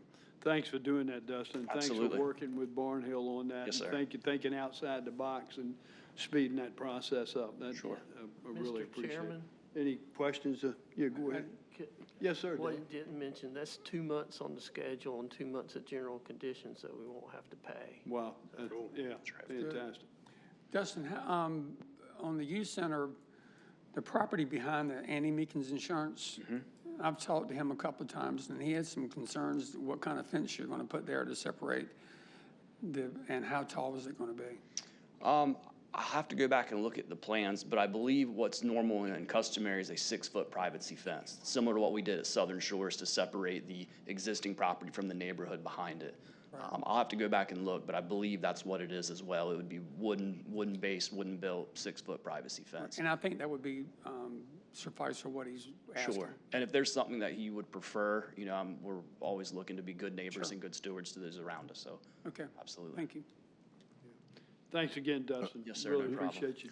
Yeah, while we have you here, Dustin. Yes, sir. I'll follow it on too. You're a key man around this county. Yes, sir. Is there any update regarding the RFQ to the firm that will be doing the Parks and Rec assessment evaluation of up and down the county? And what prompted me was the presentation and public comment from the gentleman from the Tennis Association. I was just curious. Yes, sir. So we issued the RFQ, and in fact, we had done it earlier than the date that we originally discussed during that RAP CIP. Proposals were received, and we decided to move forward with McGill's. Right. Their contract has completed the approval process. I've sent that back to Spencer Gregory, Parks and Rec Director. He signed it, they've signed it, so we now have an executed document. There's a scope of work, some tangibles, and he's spearheading that with those guys to get everything lined up and how we move forward. But everything is on track, and we're moving forward. Any time estimate when we'll actually have them in the field conducting interviews or talking to people and commencing the process? Speculation only. I'd have to get the exact dates, but what I've heard and what I've read, it sounds like maybe another 3 to 4 weeks, and we can start having them here. Scheduling some face-to-face meetings. I think they had agreed in their proposal to do 2 in Hatteras Island and then 2 Yeah. up here. Mhm. But I would say in the next probably Okay. month or so, we should have something with those Thank guys you. on We're site. ready Yes, on sir. our side, I think, aren't we, Dare County? We're ready to have those conversations. Oh, yes, sir. Yeah, we're just trying to get a timeline with those guys coordinated when they can come and be on site and what those meetings will look like and some of those, specifics. Thank you again, Dustin. Yes, And sir. I have some comments with respects to John Leatherwood's comments about tennis, but I wanted, before I go there, I'd like for county manager to bring us up to date where we may be with the site in Nags Head with respects to the pickleball. Everything from our perspective has been approved, and from the tourism board perspective has been approved. The engineers are doing the site plan and working with Nags Head now to make that fit. There's a text amendment change that has to be done in connection with the site plan to make it fit on the site. They're working with the town to make all that stuff work together congruently so that you're not waiting on the text change and then waiting again on the back end to do the thing of doing it all sort of at the same time. I would guess to get the site plan done, to get it before the town, to get all that done, we're looking at probably around the first of the year to get all that done so that we could start on a project. Great. But that's a guess on my part. So. Great. And I wanted to catch John before he left, but I wasn't able to do it, but I'll reach out to him. Once we get that done, he has some concerns about the forecourts in KDH. There's one court that's closest to Buxton Street that has pickleball lines on it. And with these lines on that fourth court, it's not permissible by the USTA where they can have matches on that court. So I'm hoping that once we get this done in Nags Head, that we can go back and remove those lines on that fourth court to help the tennis association be able to use that fourth court. Yeah, just 2 things about that. One is we had 2 courts there marked that way at one point, and that prevented them from having tournaments there. And so we removed one of them, and I think that then met the minimum requirement. Right. And at the same time, we were able to accommodate the pickleball people to some degree. With this new court, and frankly, with this study that Commissioner Ross just asked about, that study hopefully will address what Mr. Leatherwood brought up, because our problem has been trying to make sure that we direct our resources to the places where there is a public need for facilities, not just where somebody asks and wants it. And I'm not Right. saying that he's right or he's wrong, but I want to be sure that when we get ready to make these capital expenditures, whether it's for pickleball courts or for tennis courts or for soccer fields or for what else, that we're meeting, the needs of our community, and that we prioritize rather than just, funding wherever we hear the loudest voice. So this will help us a bunch there, and it'll also help solve the problem that you just brought up about pickleball, because we'll have really some idea where that fits in the scheme of all recreation needs. And so this study will be a good tool for us. Great. Thank you, Bobby. Bob, we also, Yeah. on the rec board, we made, I believe, what they said, the lines they're putting down there are removable. Yeah. And when we did that, we knew that Okay. they would be removed. You just take them up when they Yeah. have to have a. Right. Yeah. Okay. Yes, sir. That brings us to the consent agenda. And on the consent agenda, we have the approval of the minutes from July 10th and August 5th. We have the 36-month contract for KnowBe4. We have the 36-month contract for Spectrum TV service at EMS Station 7. We have a daily deposit exemption. We have the DEQ grant for Salvo, the DEQ grant for Hatteras. We have the Buxton offshore sand search contract. We have a budget amendment for the Register of Deeds grant. We have a streamflow rehabilitation assistance program contract. We have the Frisco Volunteer Fire Department facility assessment and new station design professional services contract. We have the Health and Human Services health side funding for the management of the chronic illness in pregnancy. We have the Health and Human Services Public Health Breaking Through Task Force Suicide Awareness and Prevention Grant. Move to approve consent agenda, please. All right, motion on the floor by Commissioner Couch to approve the consent agenda as presented. It's been seconded by Commissioner Bateman. Any further discussion? Hearing none, those in favor signify by saying aye. Aye. Opposed, like sign. Motion carries unanimous. Next, you have your board appointments. First, you have the Albemarle Region Resource Conservation and Development Council. The board needs to either appoint or reappoint one member to the council due to the updated bylaws. Currently, there are two individuals that serve on this council, Aaron Flickenstein, who was appointed by the Soil and Water Conservation District, and Maggie May, who was appointed by the Board of Commissioners. The Soil and Water Conservation District can no longer appoint to this council. Pleasure of the board. Move to appoint Ms. Fleckenstein, please. Okay. Second. So motion on the floor by Commissioner Couch. It's been seconded by Commissioner Ross. Any further discussion? Hearing none, those in favor signify by saying aye. Aye. Opposed, like sign. Motion carries unanimous. On the Health and Human Services Board, the board recommends that Vice Chairman Overman and Janine Sewell be reappointed. The board also recommends Heather Jeanette and Dr. Jessica Stump be appointed to fill the seats of Alex Hodges and Dr. Mark Grossman. Motion to approve is stated. Okay, there's a motion on the floor by Commissioner Bateman. It's been seconded by the Vice Chairman. Any further discussion? Hearing none, those in favor signify by saying aye. Aye. Opposed, like sign. Motion carries unanimous. Next, you have the Jeanette's Peer Advisory Council. The Board of Commissioners has the authority to appoint two members to this committee. Currently, Commissioner House occupies one of the seats with no term expiration while the other remains vacant. There's currently one application on file from Susan Bothwell for this consideration. Move to appoint Susan Bothwell. There's a motion on the floor by Commissioner House to approve Second. Susan Bothwell. It's been seconded by Commissioner Ross. Any further discussion? Hearing none, those in favor signify by saying aye. Aye. Opposed, like sign. Motion carries unanimous. Commissioner House, thank you for bringing this to our attention recently because that spot's been vacant for a while. Yeah, it has been. So- And it's a good thing that we get a full representation on that board. I appreciate you bringing that to us at our last meeting. Next, we have the Oregon Inlet Task Force that has one vacancy. The task force recommends that Anthony Lloyd be appointed to fill that vacancy. Move to approve Anthony Lloyd to be appointed to the Oregon Inland Task Force. Second. Okay, there's a motion on the floor by the Commissioner House. It's been seconded by the Vice Chairman. Any further discussion? Hearing none, those in favor signify by saying aye. Aye. Aye. Opposed, like sign. Motion carries unanimous. Next is the Stumpy Point Community Center Board. Dabney Shelton and Johnny Midget had resigned back in 2024.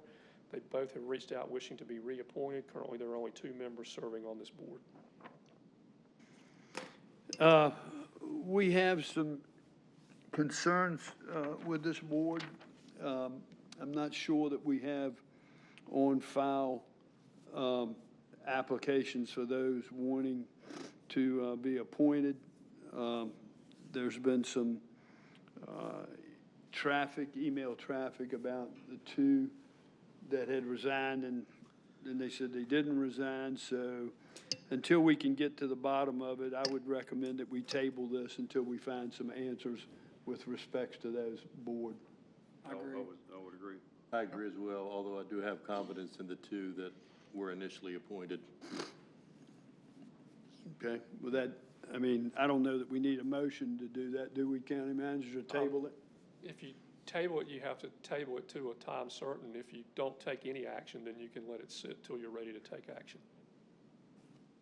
I mean, I want to move on this as quick as possible. How about take no action and ask Schuyler to put it back on tell us which agenda, and we'll put it back on a future agenda. Okay. You want to bring it back in December? At least within 60 days. Or November, put on the November agenda?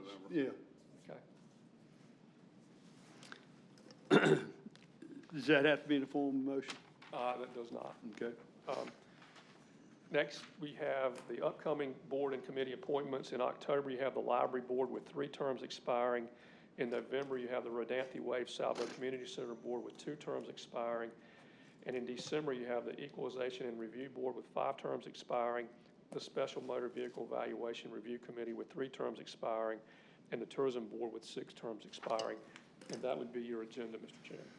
All right, thank you, County Manager. That brings us to item 25, Commissioner's Business and County Manager's Attorney Business. Once we go through this, item 26 will be a closed session, but I'll ask the County Manager what he has in addition to present to us this morning. Sure. This afternoon, I should say now. First is, at a previous meeting, we talked about the recovery court coordinator and the other two positions we have in our recovery court.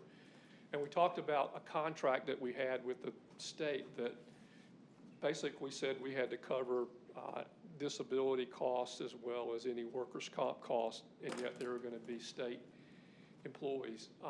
I've been back and forth with the state several times. They did send me an email with regard to the disability, and there's only a one-year risk. In my conversations, it appears that we can't really do anything with the workers' comp, and so we have to then assess the risk. What is our risk, and are we willing to take it if we're going to move forward with this? And thinking back and looking back, when we first began this program, we were willing to employ the coordinator as our employee. In fact, we were going to do it as our employee initially, which meant we would have had the workers' comp disability liability anyway. It worked out where it worked out for supervision purposes better to put it in the administrative offices of the court so that it could work through the court system more directly. And in doing that, the state had to take them as their employees, but they're employees that we funded. So that worked out good for us. So as I think about this, if we were initially willing to take the risks on the workers' comp, and we were initially willing to take the risk on the disability, then what we're about, if we move forward with this contract, what we would do now really doesn't change that risk. It's the same risk that we would have taken otherwise. We're self-insured, right, Dave, on the workers' comp now? Partially. Yeah, so we would be out of pocket for that, whether they work for us or not. So I guess my point is the risk is there, but it's not different than risk we would have taken had we made them employees. We don't have the ability to negotiate it away, and so if we're going to move forward and have this program and we're going to have these employees, we have to be willing to accept that risk. And so it's before you to authorize me to move forward with that contract if you're prepared, understanding that we have the disability risk and the workers' comp risk, and that's the same risk we have with all of our other employees. What is that self-insured retention amount, Dave? I was looking to try to find that. I know it's not per employee, it's I was getting ready to ask, total. is it per employee or is it total? It's total. Yeah. And I don't have it in the footnotes, but. So the basic, I think it's. if we exceeded the total in any given year, then we wouldn't be covered for this person, if you will. Gotcha. So we're basically where we were. Yeah, I'd like to, since I'm former insurance, it's important, I'd like to know what that self-insured retention is, just out of curiosity. But when you find it, have time to find it. So the bottom line, Bobby, we're still where we would have probably been if we'd employed them. The only difference in where we would have been if we had employed them and where we are now is that if we have enough workers' comp claims that uses up and gets us into our coverage that's above what we self-insure, then our employees would be covered by that insurance policy. Whereas if we get to that same place and we have so many workers' comp claims that we exhaust our funds and we're into that insurance policy, then these two particular employees would not be covered by that policy because they're not ours. Deductible is what they are. Yeah. So we would have some risk, but that would require us to exhaust our whole fund before that kicked in.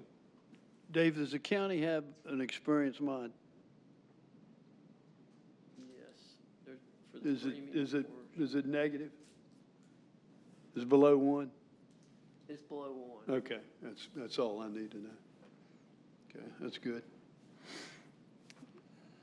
It's inside baseball insurance talk. The rest of us don't know what that means. Well, it's, as long as it's below 1, that's excellent. We don't have high risks. Yeah. We don't have a lot of workers' comp Yeah. claim comparative to our payroll.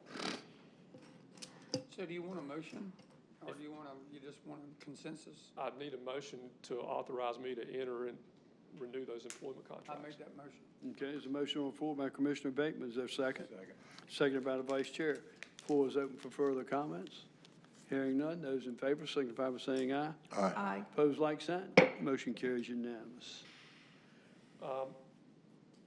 The next I had on my list was the Nags head field. I don't know if you want to do that Yeah, on your let agenda. me, yeah, we can do that now, but let me give the board some history there, if you don't mind, before you present that, Bobby. I've been working with the Storm Group and the soccer moms throughout the county. And at y'all's approval and greatly appreciated, and you heard the letter that we received, we were able to reside those fields behind the first flight and get the water system out there well. And those fields are excellent. They've been cut about 3 times, and they're in excellent shape.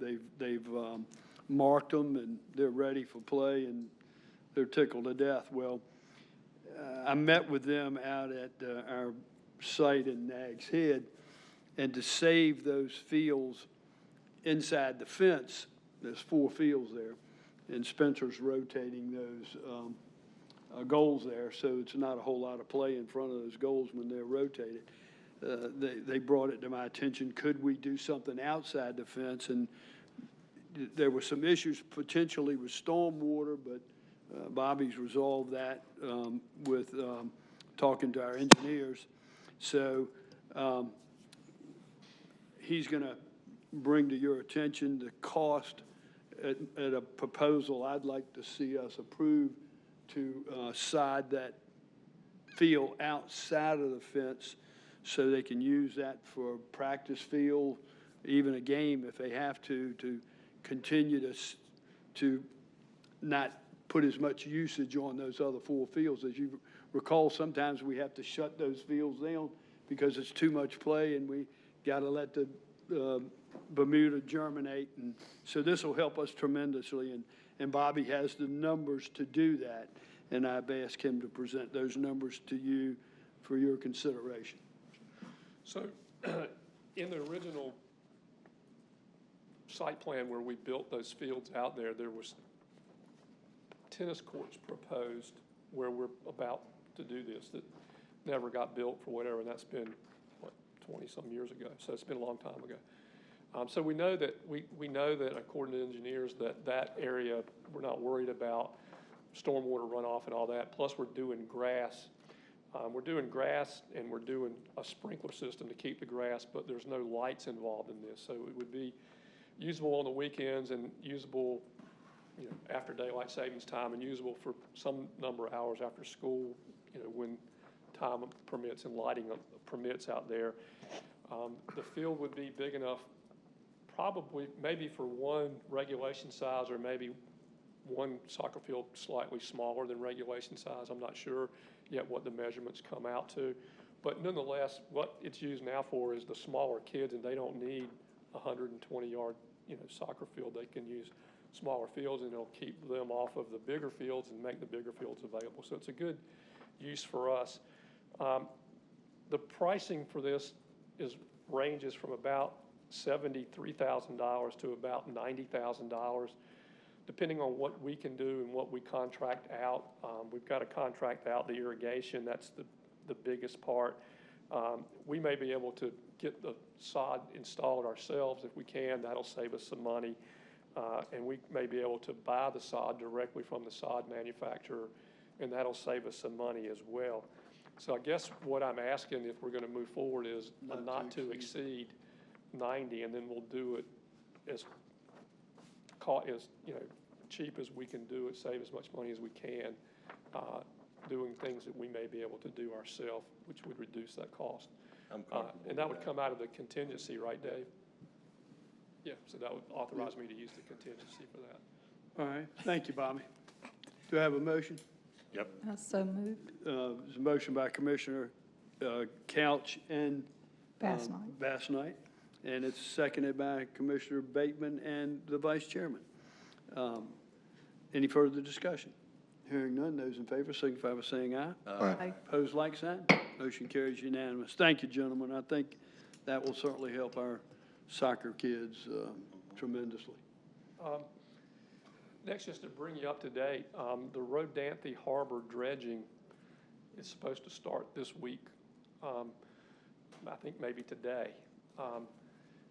As you know, we went around and around and around with the Corps and the state trying to get them to open that harbor up for our emergency ferries, and we got nowhere. And you talking about frustration with the federal government, they've got a system in place where it's almost impossible for them to do it. They have to have a need before they can allocate the money. You don't have the need till you have a storm. By then, it's too late to allocate the money. They got a 90-day time frame to issue a contract. Well, 90 days before, you don't know if you have a need, so they can't issue the. It's just on and on and on. So they're never going to do it. And the state has a dredge, but didn't have a permit, and their dredge was in the shop. So we said we can't let this sit. We've got to do something, and we went out and got our permits as quickly as we could. I'll give Division of Coastal Management credit. They jumped on it. They recognized the need to do it in a hurry, and we got the permits in lightning speed to do that, and they did everything they could do to help us. We got a contractor in place. He was ready to go as soon as the permits were issued, and he's mobilized, and we'll get that done now. It'll take him about 7 days or so to do that, so we should have that taken care of before we have a storm, and so we'll have our emergency channels available if we should have a storm this season. My ignorance is showing the Miss Katie is not applicable for this Too task. shallow there. Too shallow. Now, in the And future, channel's too narrow. but in the future, once we get it open, it may be, and I had talked with Jordan a little bit, that they may be able to do something in the future, especially if we have to do the whole channel from, or parts of the whole channel from there back to Stumpy Point, but we'll see. But this is a very, it's a bucket and barge project. They're going to scoop it up with a crane, put it in a bucket, dump it on the land, and then dump it in our spoil site. So it's a very small project. Once that channel's opened up, Miss Katie would be able to go in there and maintain it if we could get those permits. Right. But with the draft of right now, the current draft of that channel is about 4 to 5 feet, which is what Miss Katie drags. So I got you. Yeah, it's closer to, That's I what I threw said. eyeballs on it today with the northeast wind that's driven all the water across the sound, so. Yeah, you can dig it out with a shovel right now.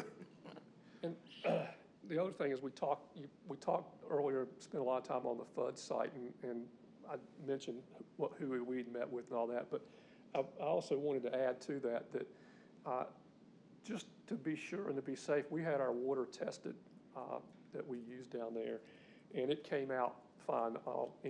There was no detectable levels of anything. Everything was per standard, and we didn't have any potable water issues down there, and that includes testing for the forever chemicals and all that stuff. So our water is fine down there. We talked before about testing the 2 ponds, and we've got those tests back as well. So from that perspective, we haven't had impacts yet there, and so that's good news.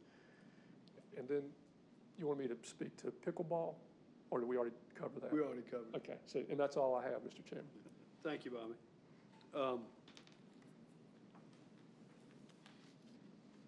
Our Public Information Officer, Ms. Hester, do you have anything for us today? I was just looking at the notes that I made. Following up on Commissioner Couch's comments about the Purple Heart and the stories from those folks, I think that'll I'm gonna talk to Current TV about sitting down with some of those recipients, maybe even in time for Veterans Day, because I think that's a really nice idea. Yeah. And we'll have a Dare County outreach table on Thursday, late afternoon, evening for First Flight Middle School this week, so we're looking forward to that. It's always fun to go to the schools and talk to the parents and talk about hurricanes and more beach, all of the county initiatives. So it's a great opportunity. That's all I have. Would you work with Dustin on my recommendation for a plaque? Absolutely, yes. That we could put at the Veterans Memorial for Definitely. Down there. So, yeah, for there, because I'll actually go down and take some pictures and see what's there. It's been a while since I looked. And okay. I plan to reach out to her about, because it sounds like she's done a lot of research and has good, notes as to how to find these Purple Heart recipients. Right. Be fun to find them throughout the county. Yeah, absolutely. But yes, I will add that to my list. Thank you, Dorothy. Finance Director, Mr. Clausen, you got anything else for us? Just I'm looking at stuff, I'm not sure about the answer I gave you, so I'll get you an answer. Oh, on no, workers' you're fine. comp. You're fine. I might be wrong. Yeah. I don't think that self-insured retention's outrageous. I'm sure it's not an outrageous number, so that's not. No, it's not. And we're our third year, we've done pretty well Right. so far. That's great. It's good to hear that mod is below 1, so that's excellent. Thank you. Well, that brings us to Commissioner's business, and Ms. Bass-Knight, would you kick that off for us? Yes, sir, I certainly will. First of all, I'd like to say I'm really happy to have Commissioner Overman back with us, looking really good. I would like to say I'm really proud of what this Board of Commissioners has done with all the advances on the EMS station. I thought the ribbon cutting, like you said, Chairman Woodard, was a fantastic experience and an occasion, and the building is beautiful, and I thank all those people who had a part in it, and thank all the EMS workers. Also would like to say that I, like you, Chairman Woodard, have talked to the soccer parents and have looked at that site in Nags Head, and it's an excellent suggestion to go forth and put sod on that practice field, which is just outside those 4 fields. So I'm glad that we have approved that. Very appreciative of that. Last month, I mentioned that the Dare County ABC Board was looking to fund monitors to go in our schools for alcohol education.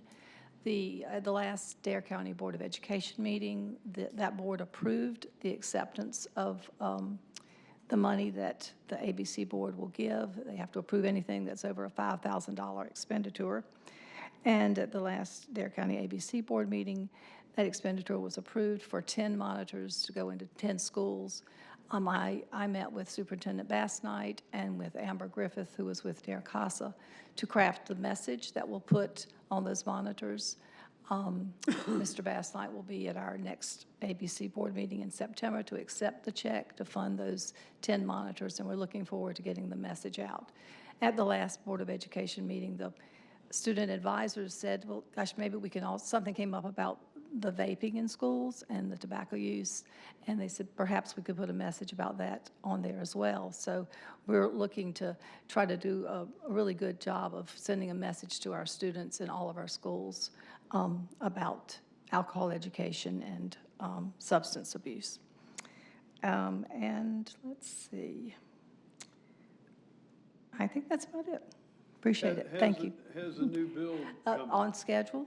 Everything's Great. on schedule in Buxton, yes. Do they have an anticipated opening date? Not yet. No date set yet. Right. But we go down, well, someone goes the Monday before our meeting, which is the 3rd Monday of the month, to do an inspection, have a meeting with the architect and the staff. Thank you, B. Thank you. Commissioner Ross.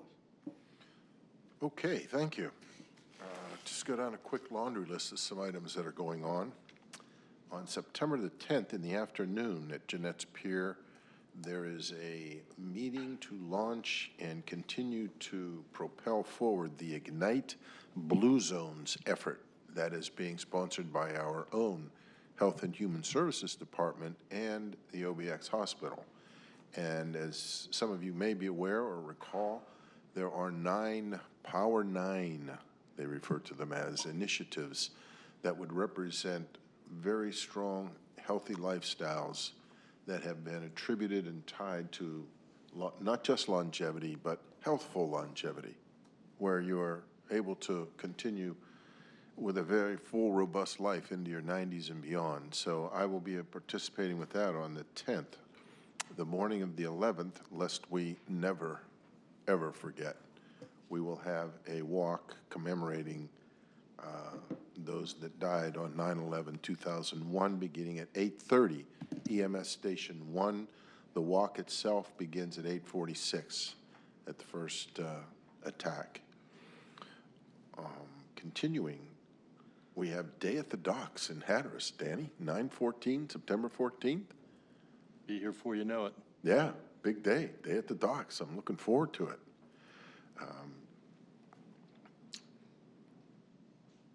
And finally, we heard John Leatherwood,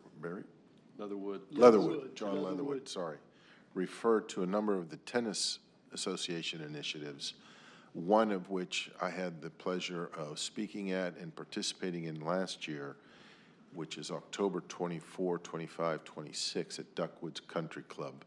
It's called Love to Remember. It is a dementia-focused tournament and fundraiser for the OBX Dementia Coalition, Dementia Friendly Coalition, and I just want to call it out as a very, very worthwhile event for this terrible disease that plagues so many of us and in our families, in our community. So that, again, is at Duckwoods, the Tennis Association. It's a very, very big deal and a good deal. That's all I have, sir. Thank you, Commissioner. Commissioner House. Thank you, Mr. Chairman. And Commissioner Ross, thank you for bringing up the 9/11 Memorial Walk. I will Yes, definitely be there. 9/11 is a very special and dear day in my heart, and I will continue that tradition. And I, for one, will never forget that day. The North Carolina Marine Fisheries Commission recently held their quarterly meeting. Most of what they put out was just a review of the fisheries management plans and some things going forward with it. One of the things that's really puzzling is the speckled trout. The speckled trout has a unique capability that within 2 years it can totally flip its biomass to where it's just unbelievably sustainable. And some of the data they're going off of is back in 2019. So that's 5 years out. I mean, from what they're looking at, almost 6. And even at that time, the speckled trout was well above, the biomass was well above sustainability. But now they're re-looking at it, and with some of the current data they have, which is still up above the sustainability trigger, they're looking at some harvest reductions of 20 to 53%. It's ridiculous.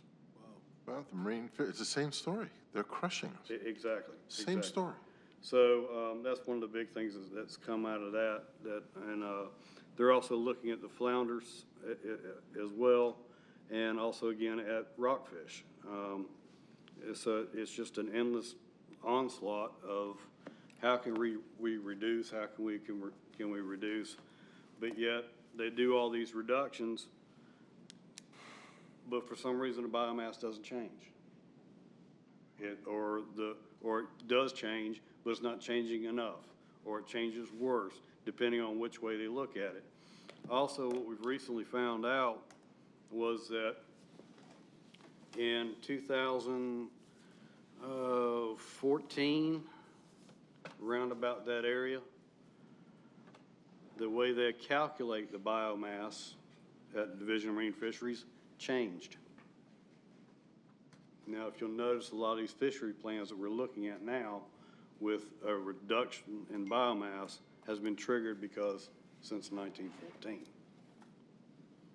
So we need to really look at why did it change, what is the reason for it to change, and look a little bit deeper into it than what the answers we've been getting.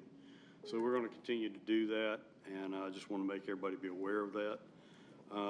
Steve, have they proposed new creel limits for speckled trout? They have. I'm not exactly sure what they are off the top of my head. I don't have that information right in front of me. But yeah, they are looking at different creel limits for speckled trout and also size limits and bag limits of not only speckled trout, but also flounders too. They're looking at changing those as well. Our day in history, 1944, the 68th and last transport of Dutch Jews left from Westerbroek for Auschwitz concentration camp. Why is that important?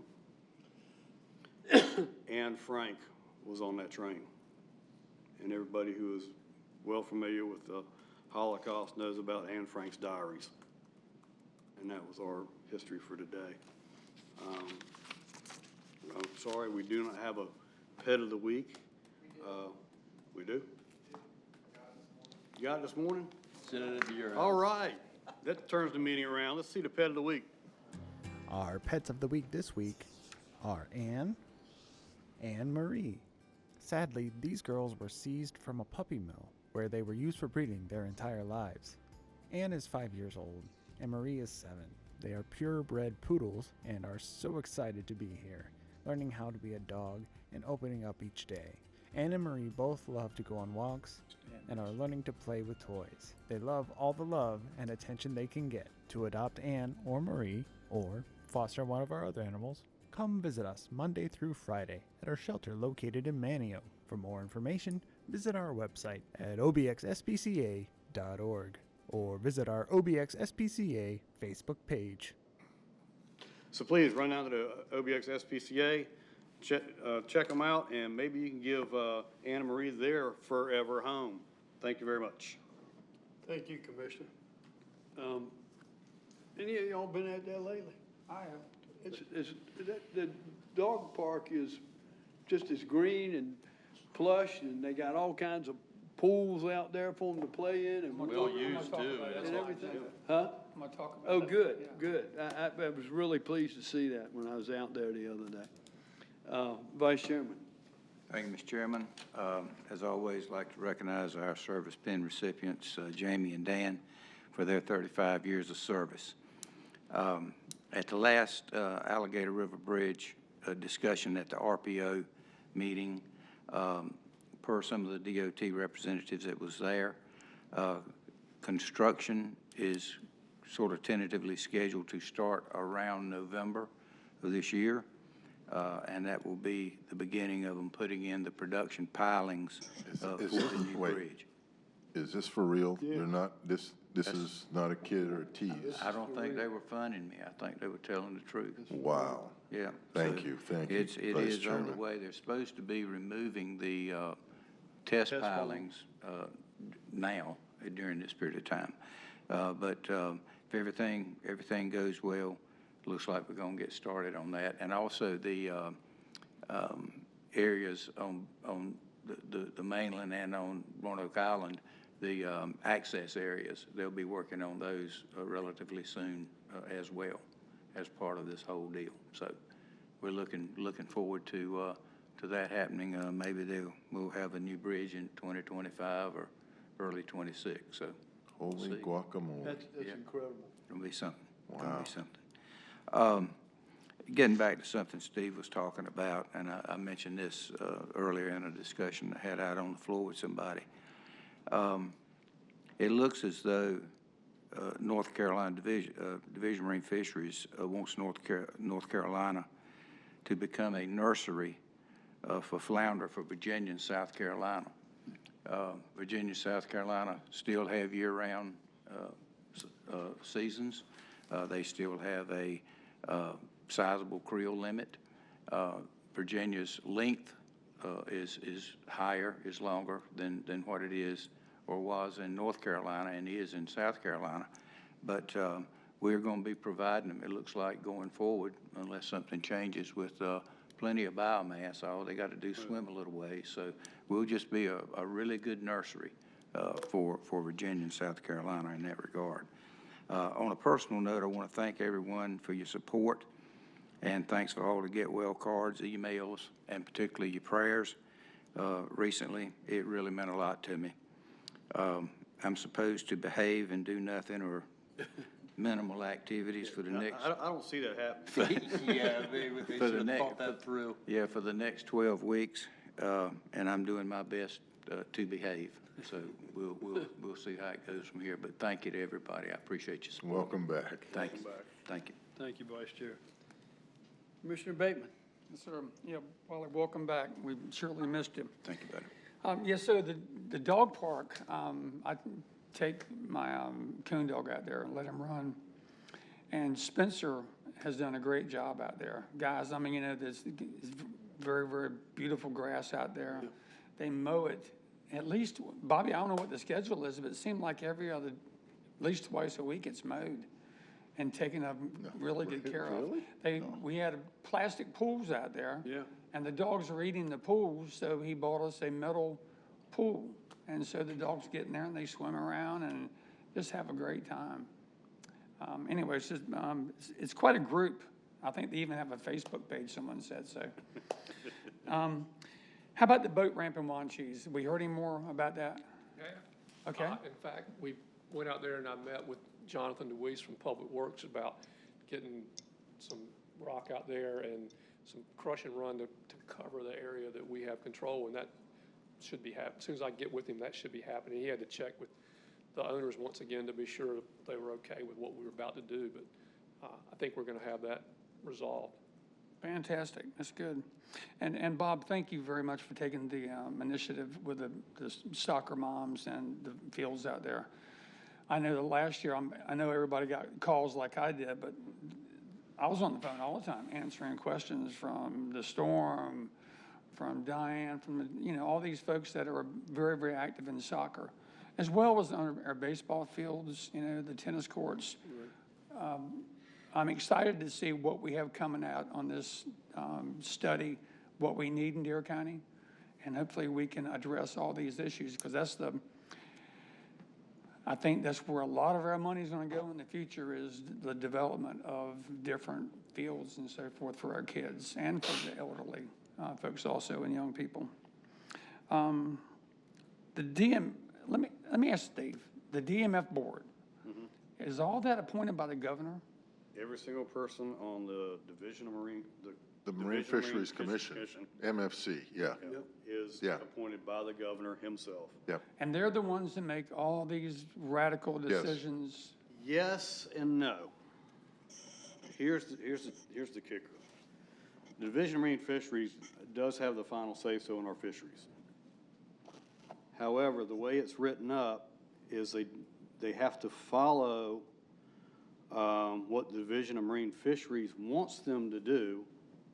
If they want to change anything that Division of Marine Fisheries puts out there, like in these fisheries plans, they put out all the different levels they want to do, and they have one recommendation.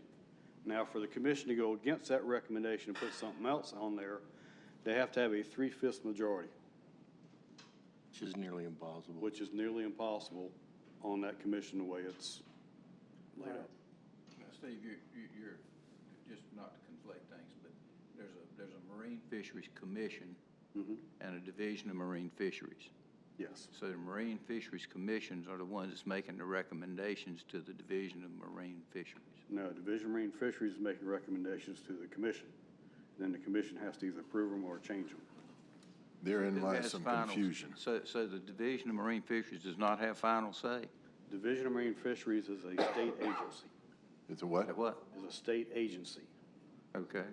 It's not a commission. So the commission, who was appointed by the governor, oversees the Division of Marine Fisheries. The commission was appointed. They have the authority. Yeah. Okay. And So the commission is the one that makes the decisions? they can, yes. I'm confused. They have the absolute power to make that, to make the changes. The only thing is, if they go against what the Division of Marine Fisheries wants, then they've got to have a major majority. In other words, like, try to break it down to somewhat understandable. Our county manager, he would represent or be in this scenario, he would be a Division of Marine Fisheries. And he would be coming to us and telling us, hey, we need this, this, and this. and then it's up to us to agree with it or not to agree with it. Well, we have the authority. But we have the authority. But if we want to change what he's asking us to do, we would have to have 3/5. 3/5 majority. So Steve, the ultimate decision is still with not clear on division, this. the state agency, right? That's the ultimate, No, the ultimate decision is actually with the commission. but the division can overturn Governor that makes with a the 3/5 commission And, vote. and here's the That's the kicker key. too, the director of marine fisheries has proclamation power. Oh, So the commission has to do what the director says unless they've got 3/5 vote to do otherwise, is essentially what happens. It's like, I'm telling you what you gotta do, and unless you got 3/5 vote, y'all have to do what I say.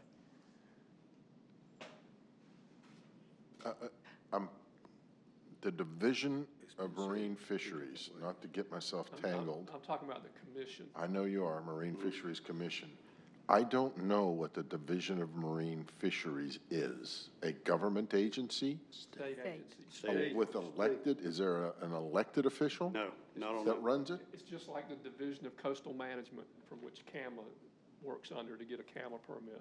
Okay, The Division of Marine Fisheries CAMA has the commission, has the Coastal Resources Commission. The Division of Marine Resources has Marine Fisheries. Fisheries Commission, And has a director, I presume? has a director, That and he is- has powers. And that director would be appointed? If he's not elected or she's not elected, I presume they were appointed. No, they were hired. But No, somebody's got to hire them. Who's got the authority to hire them? does the The board, Secretary of DEQ. okay, there you go. So this is all in the executive branch. Governor Cooper, Secretary of DEQ, the Marine Fisheries Commission. Correct. No, Division of Marine Fisheries. And for some reason, there's the Marine Fisheries Commission, which I still can't figure out why we need them So if we have a The DMF. Division of Marine Fisheries is just the name of a department, and to operate the Division of Marine Fisheries, you have the commission, and then the commission and then you have a director who does the day-to-day stuff. The Marine Fisheries Commission has the power here. Correct. Has the ultimate authority. Yeah, and the members of that are appointed by The governor. the governor. So we've got the executive branch, the members are appointed. If we have an issue, it's through the executive branch of our government, which is Governor Cooper. Correct. All right, I'm just trying to make sure I understand all the alphabet soup. Got it. Well, the reason that we went through this confusing thing here, Vote Cooper. it puts it puts a grave impact on every business in North Carolina on the Outer Banks. It kind of does. Just this, I mean, Absolutely. everything is going through the roof, y'all. I mean, it's absolutely bonkers. If you buy fresh seafood, which is what we buy, and every other restaurant, I'm not singling my restaurant, I'm just telling you because I can speak for myself. If you buy fresh seafood, all of a sudden your cost, which used to be you can make some really good money, you can't make that kind of money anymore. No. You know, just yesterday, and this is not governed by the North Carolina Marine Fisheries, but scallops, for instance, scallops today for a dry scallop. If you buy a true, good dry scallop, $16.20, which is what we buy, $18.50 a pound. Oh, $18.50 a pound. I don't know what that means, or that might be really good if they used to be No, that's 35 really, bucks. really a pound. terrible. A bushel of It's crabs terrible. is pushing It'd be like 40 half bucks. It's terrible. It's absolutely bonkers. You're sure you're not one of the greedy Means I'm not corporations making any price money. gouging? You look like a greedy going broke corporation running a price restaurant. gouging consumers. And the This scallop, is- you know, this you is- can buy a scallop at sodium triphtylate. This is where the national Might be insanity $11 comes a to pound, play in our But then community, it turns guys. to water, and you got a scallop like this, and it's, you know. But all these things that trickle down to the small business people who are now not making the dollars and cents. So these people making decisions with the quote of, oh, we're saving the environment, we're saving these little fishes. All it's doing is killing business and killing the fact that it goes right down to the end user buying at Outland Seafood over in Mans Harbor. You know, a bushel of oysters now is going to cost them $90, $100. Well, one of the things we're working on too is whenever the Marine Fisheries and the Marine Fisheries Commission comes up with a fish management plan, according to the 97 Act that put it all together, is the commission is supposed to consider the economic impact of the fishery plan. However, they are not required to do an economic impact study of the plan. And if you read the plans, usually it's about 2 paragraphs to a full page, and it basically tells you you're going to catch less fish, you're going to make less money.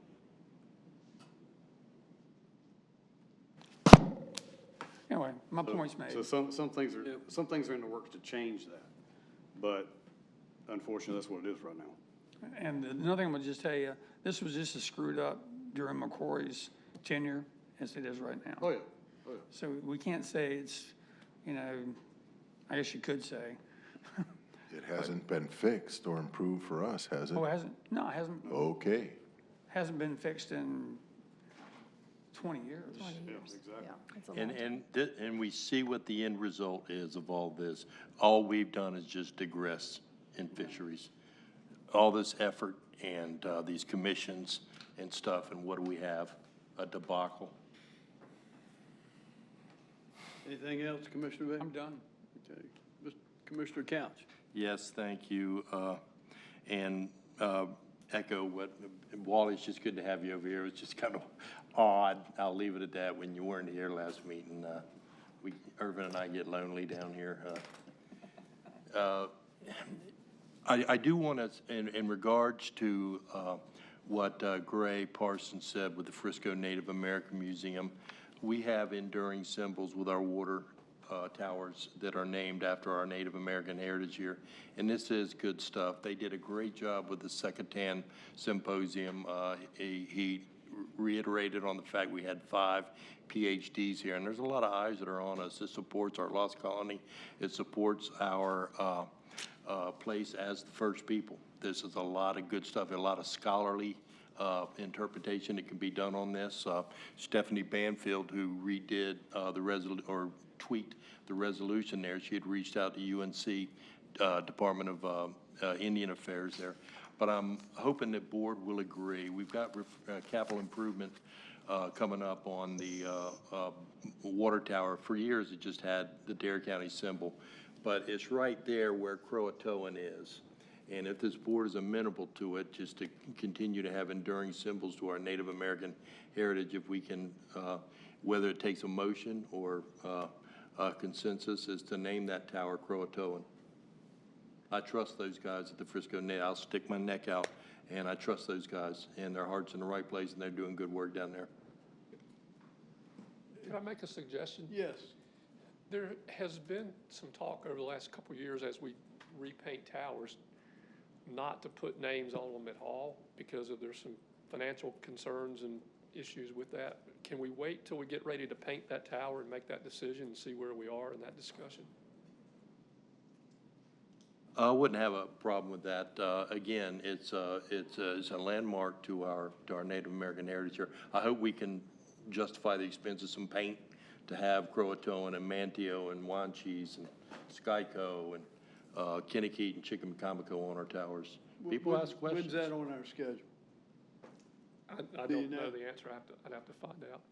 It was 2024 capital improvements, but it's coming up. It's in the next 2 years. We'll be acting on this. How about we won't paint it till I come back to you? Do what now? We won't paint it until I come back to you. Yeah, I mean, at least have some discussion about it, right? Yeah. Do we paint things on towers? So the policy is not to been painting things on towers? No, we have been. There was discussion from the water department about changing the policy to not put those on towers, and they had some reasons which I can't remember, but I'll get that for you and see if that's still in the works. Yeah. I've seen other water towers painted. They look Yeah. pretty darn Painted all good. over. You Yeah, know? I think they look pretty good myself. What they were saying is just put the seal on it and nothing else on each side. I'd be curious as to what their Let me find their out. opposition would be. Well, they're big advertisements. I mean, you go to Tarboro, you go to Rockingham County, they've got their mottos on, because everybody sees it when they're blowing down the interstate. Go to Florida, one of them's painted like a peach. Yeah. You know, Go I up to mean, Currituck. Go up to yeah. the Corolla. Well, before they had all the technology and flying, your water tower was the only directional devices you had when you were flying, so. Yep. All right. I'll find out. I'll come back. Yeah. Be open-minded about that, Danny, absolutely. I am too. Thank you. Anything else? No, No history today? there's always history. I'm not gonna bore you with that. We're actually working on some stuff that, the Hatteras Indians, I know we did the resolution on the Roanoke, but the people always ask what happened to them. They didn't go anywhere. They're right here with us. It's convoluted, but, the Hatteras Indians are alive and well down there. They just don't look like what you think they should look like. You mean as in wearing native, wear? Yeah, well, the Native Americans, just real quickly, they didn't, your name is Bob Woodard. This is Irvin Bacon. These were matrilineal. So when you name a guy as William Midget, well, it's confusing to the Native Americans because they followed the mother lines, not the surname of the father. And they're just throwing up their hands and says, all right, we agree, we'll go along with it. But it's like trying to ram, these two cultures together. It's like trying to ram a square peg into a round hole. But it's good history, it's fascinating stuff. We have, our reputation as first people here is something we have barely tapped into. I just think we owe it to our, to the heritage here to follow through on it. Gotcha. Thank you. Yep, I don't really have anything other than here comes fishing season, and we're looking forward down in Hatteras. We've got the Nags Head Surf Fishing Tournament coming up. Got the Hatteras Village Tournament coming up. You got the Ocracoke Surf Fishing Tournament, and you can say what you want about the surf fishermen. They're just they just a bunch of guys out there listening to country music. Well, let me tell you, these guys drop a lot of money. You got to have a $70,000 vehicle to go fishing in. You've got to have bait, you got to have beer, they go out to eat, they rent cottages. I mean, Lee was just here, that's quite the shoulder boost there. Thank you. Thank you, Commissioner Couch. I've just got one more final thing to say. And I'm very respectful of Colonel Sturgis and his efforts, and he's genuine. But this goes way beyond the time frame that something, a little more concrete should have been accomplished by now, over a year. This is affecting the economy on Hatteras Island. I mean, Perception. Perception in itself, when they say this is closed, the people coming down here visiting from Pennsylvania, New York, New Jersey, wherever, well, I'm not going down there. I'm canceling my reservation. And we're only talking a small section of beach. So this resonates all over the country from our visitors. And economically, I'm sure this has certainly not helped us on Hatteras Island. And the reason I bring this up again is I'm asking each of you, along with myself, to continue to keep the pressure on the Army Corps and our elected officials, state and federally, until they get sick and tired of hearing from us. But we've got to just stay on top of this and keep the pressure on, and I'm hoping by some miracle we'll get through this a lot sooner than what they're projecting. So I will tell you, Chairman, that one of the major companies down there is refused to do any rentals in Buxton, and the owner of the property is howling, and you've got people wanting to rent the houses. Well, I don't care. Well, the beaches is closed right here. It's fostering more trouble. There needs to be a resolution. Yeah, I couldn't agree more, and that's why I'm asking, when you're talking to our representatives and whomever. And months away. Yeah. You heard him say it. Yeah. It'll be months before the first analysis. Yep. It'll be next spring for the second. We're not touching the concrete rebar. Yeah. Well, period. we just, like I say, we need to continue to keep pressure, and we do what we can. Okay, folks, I need a motion. Bobby, you want to read that to go into closed I need a session? motion to go in closed session pursuant to GS 143-318-11A3 to consult with the attorney employed or retained by the county in order to preserve the attorney-client privilege. With respect to the Selby and Lutz matters, I need one pursuant to GS 143-318-11A5 to instruct the county staff or negotiating agents on behalf of the county in negotiating the price or other material terms of a contract for the acquisition of real property, and this would be with respect to the Dare building supply property. And then I need one pursuant to 143-318-11A6 to review the qualifications, competence, performance, character, fitness, conditions of appointment, or conditions of initial employment of an individual public officer, employee, or prospective public officer or employee.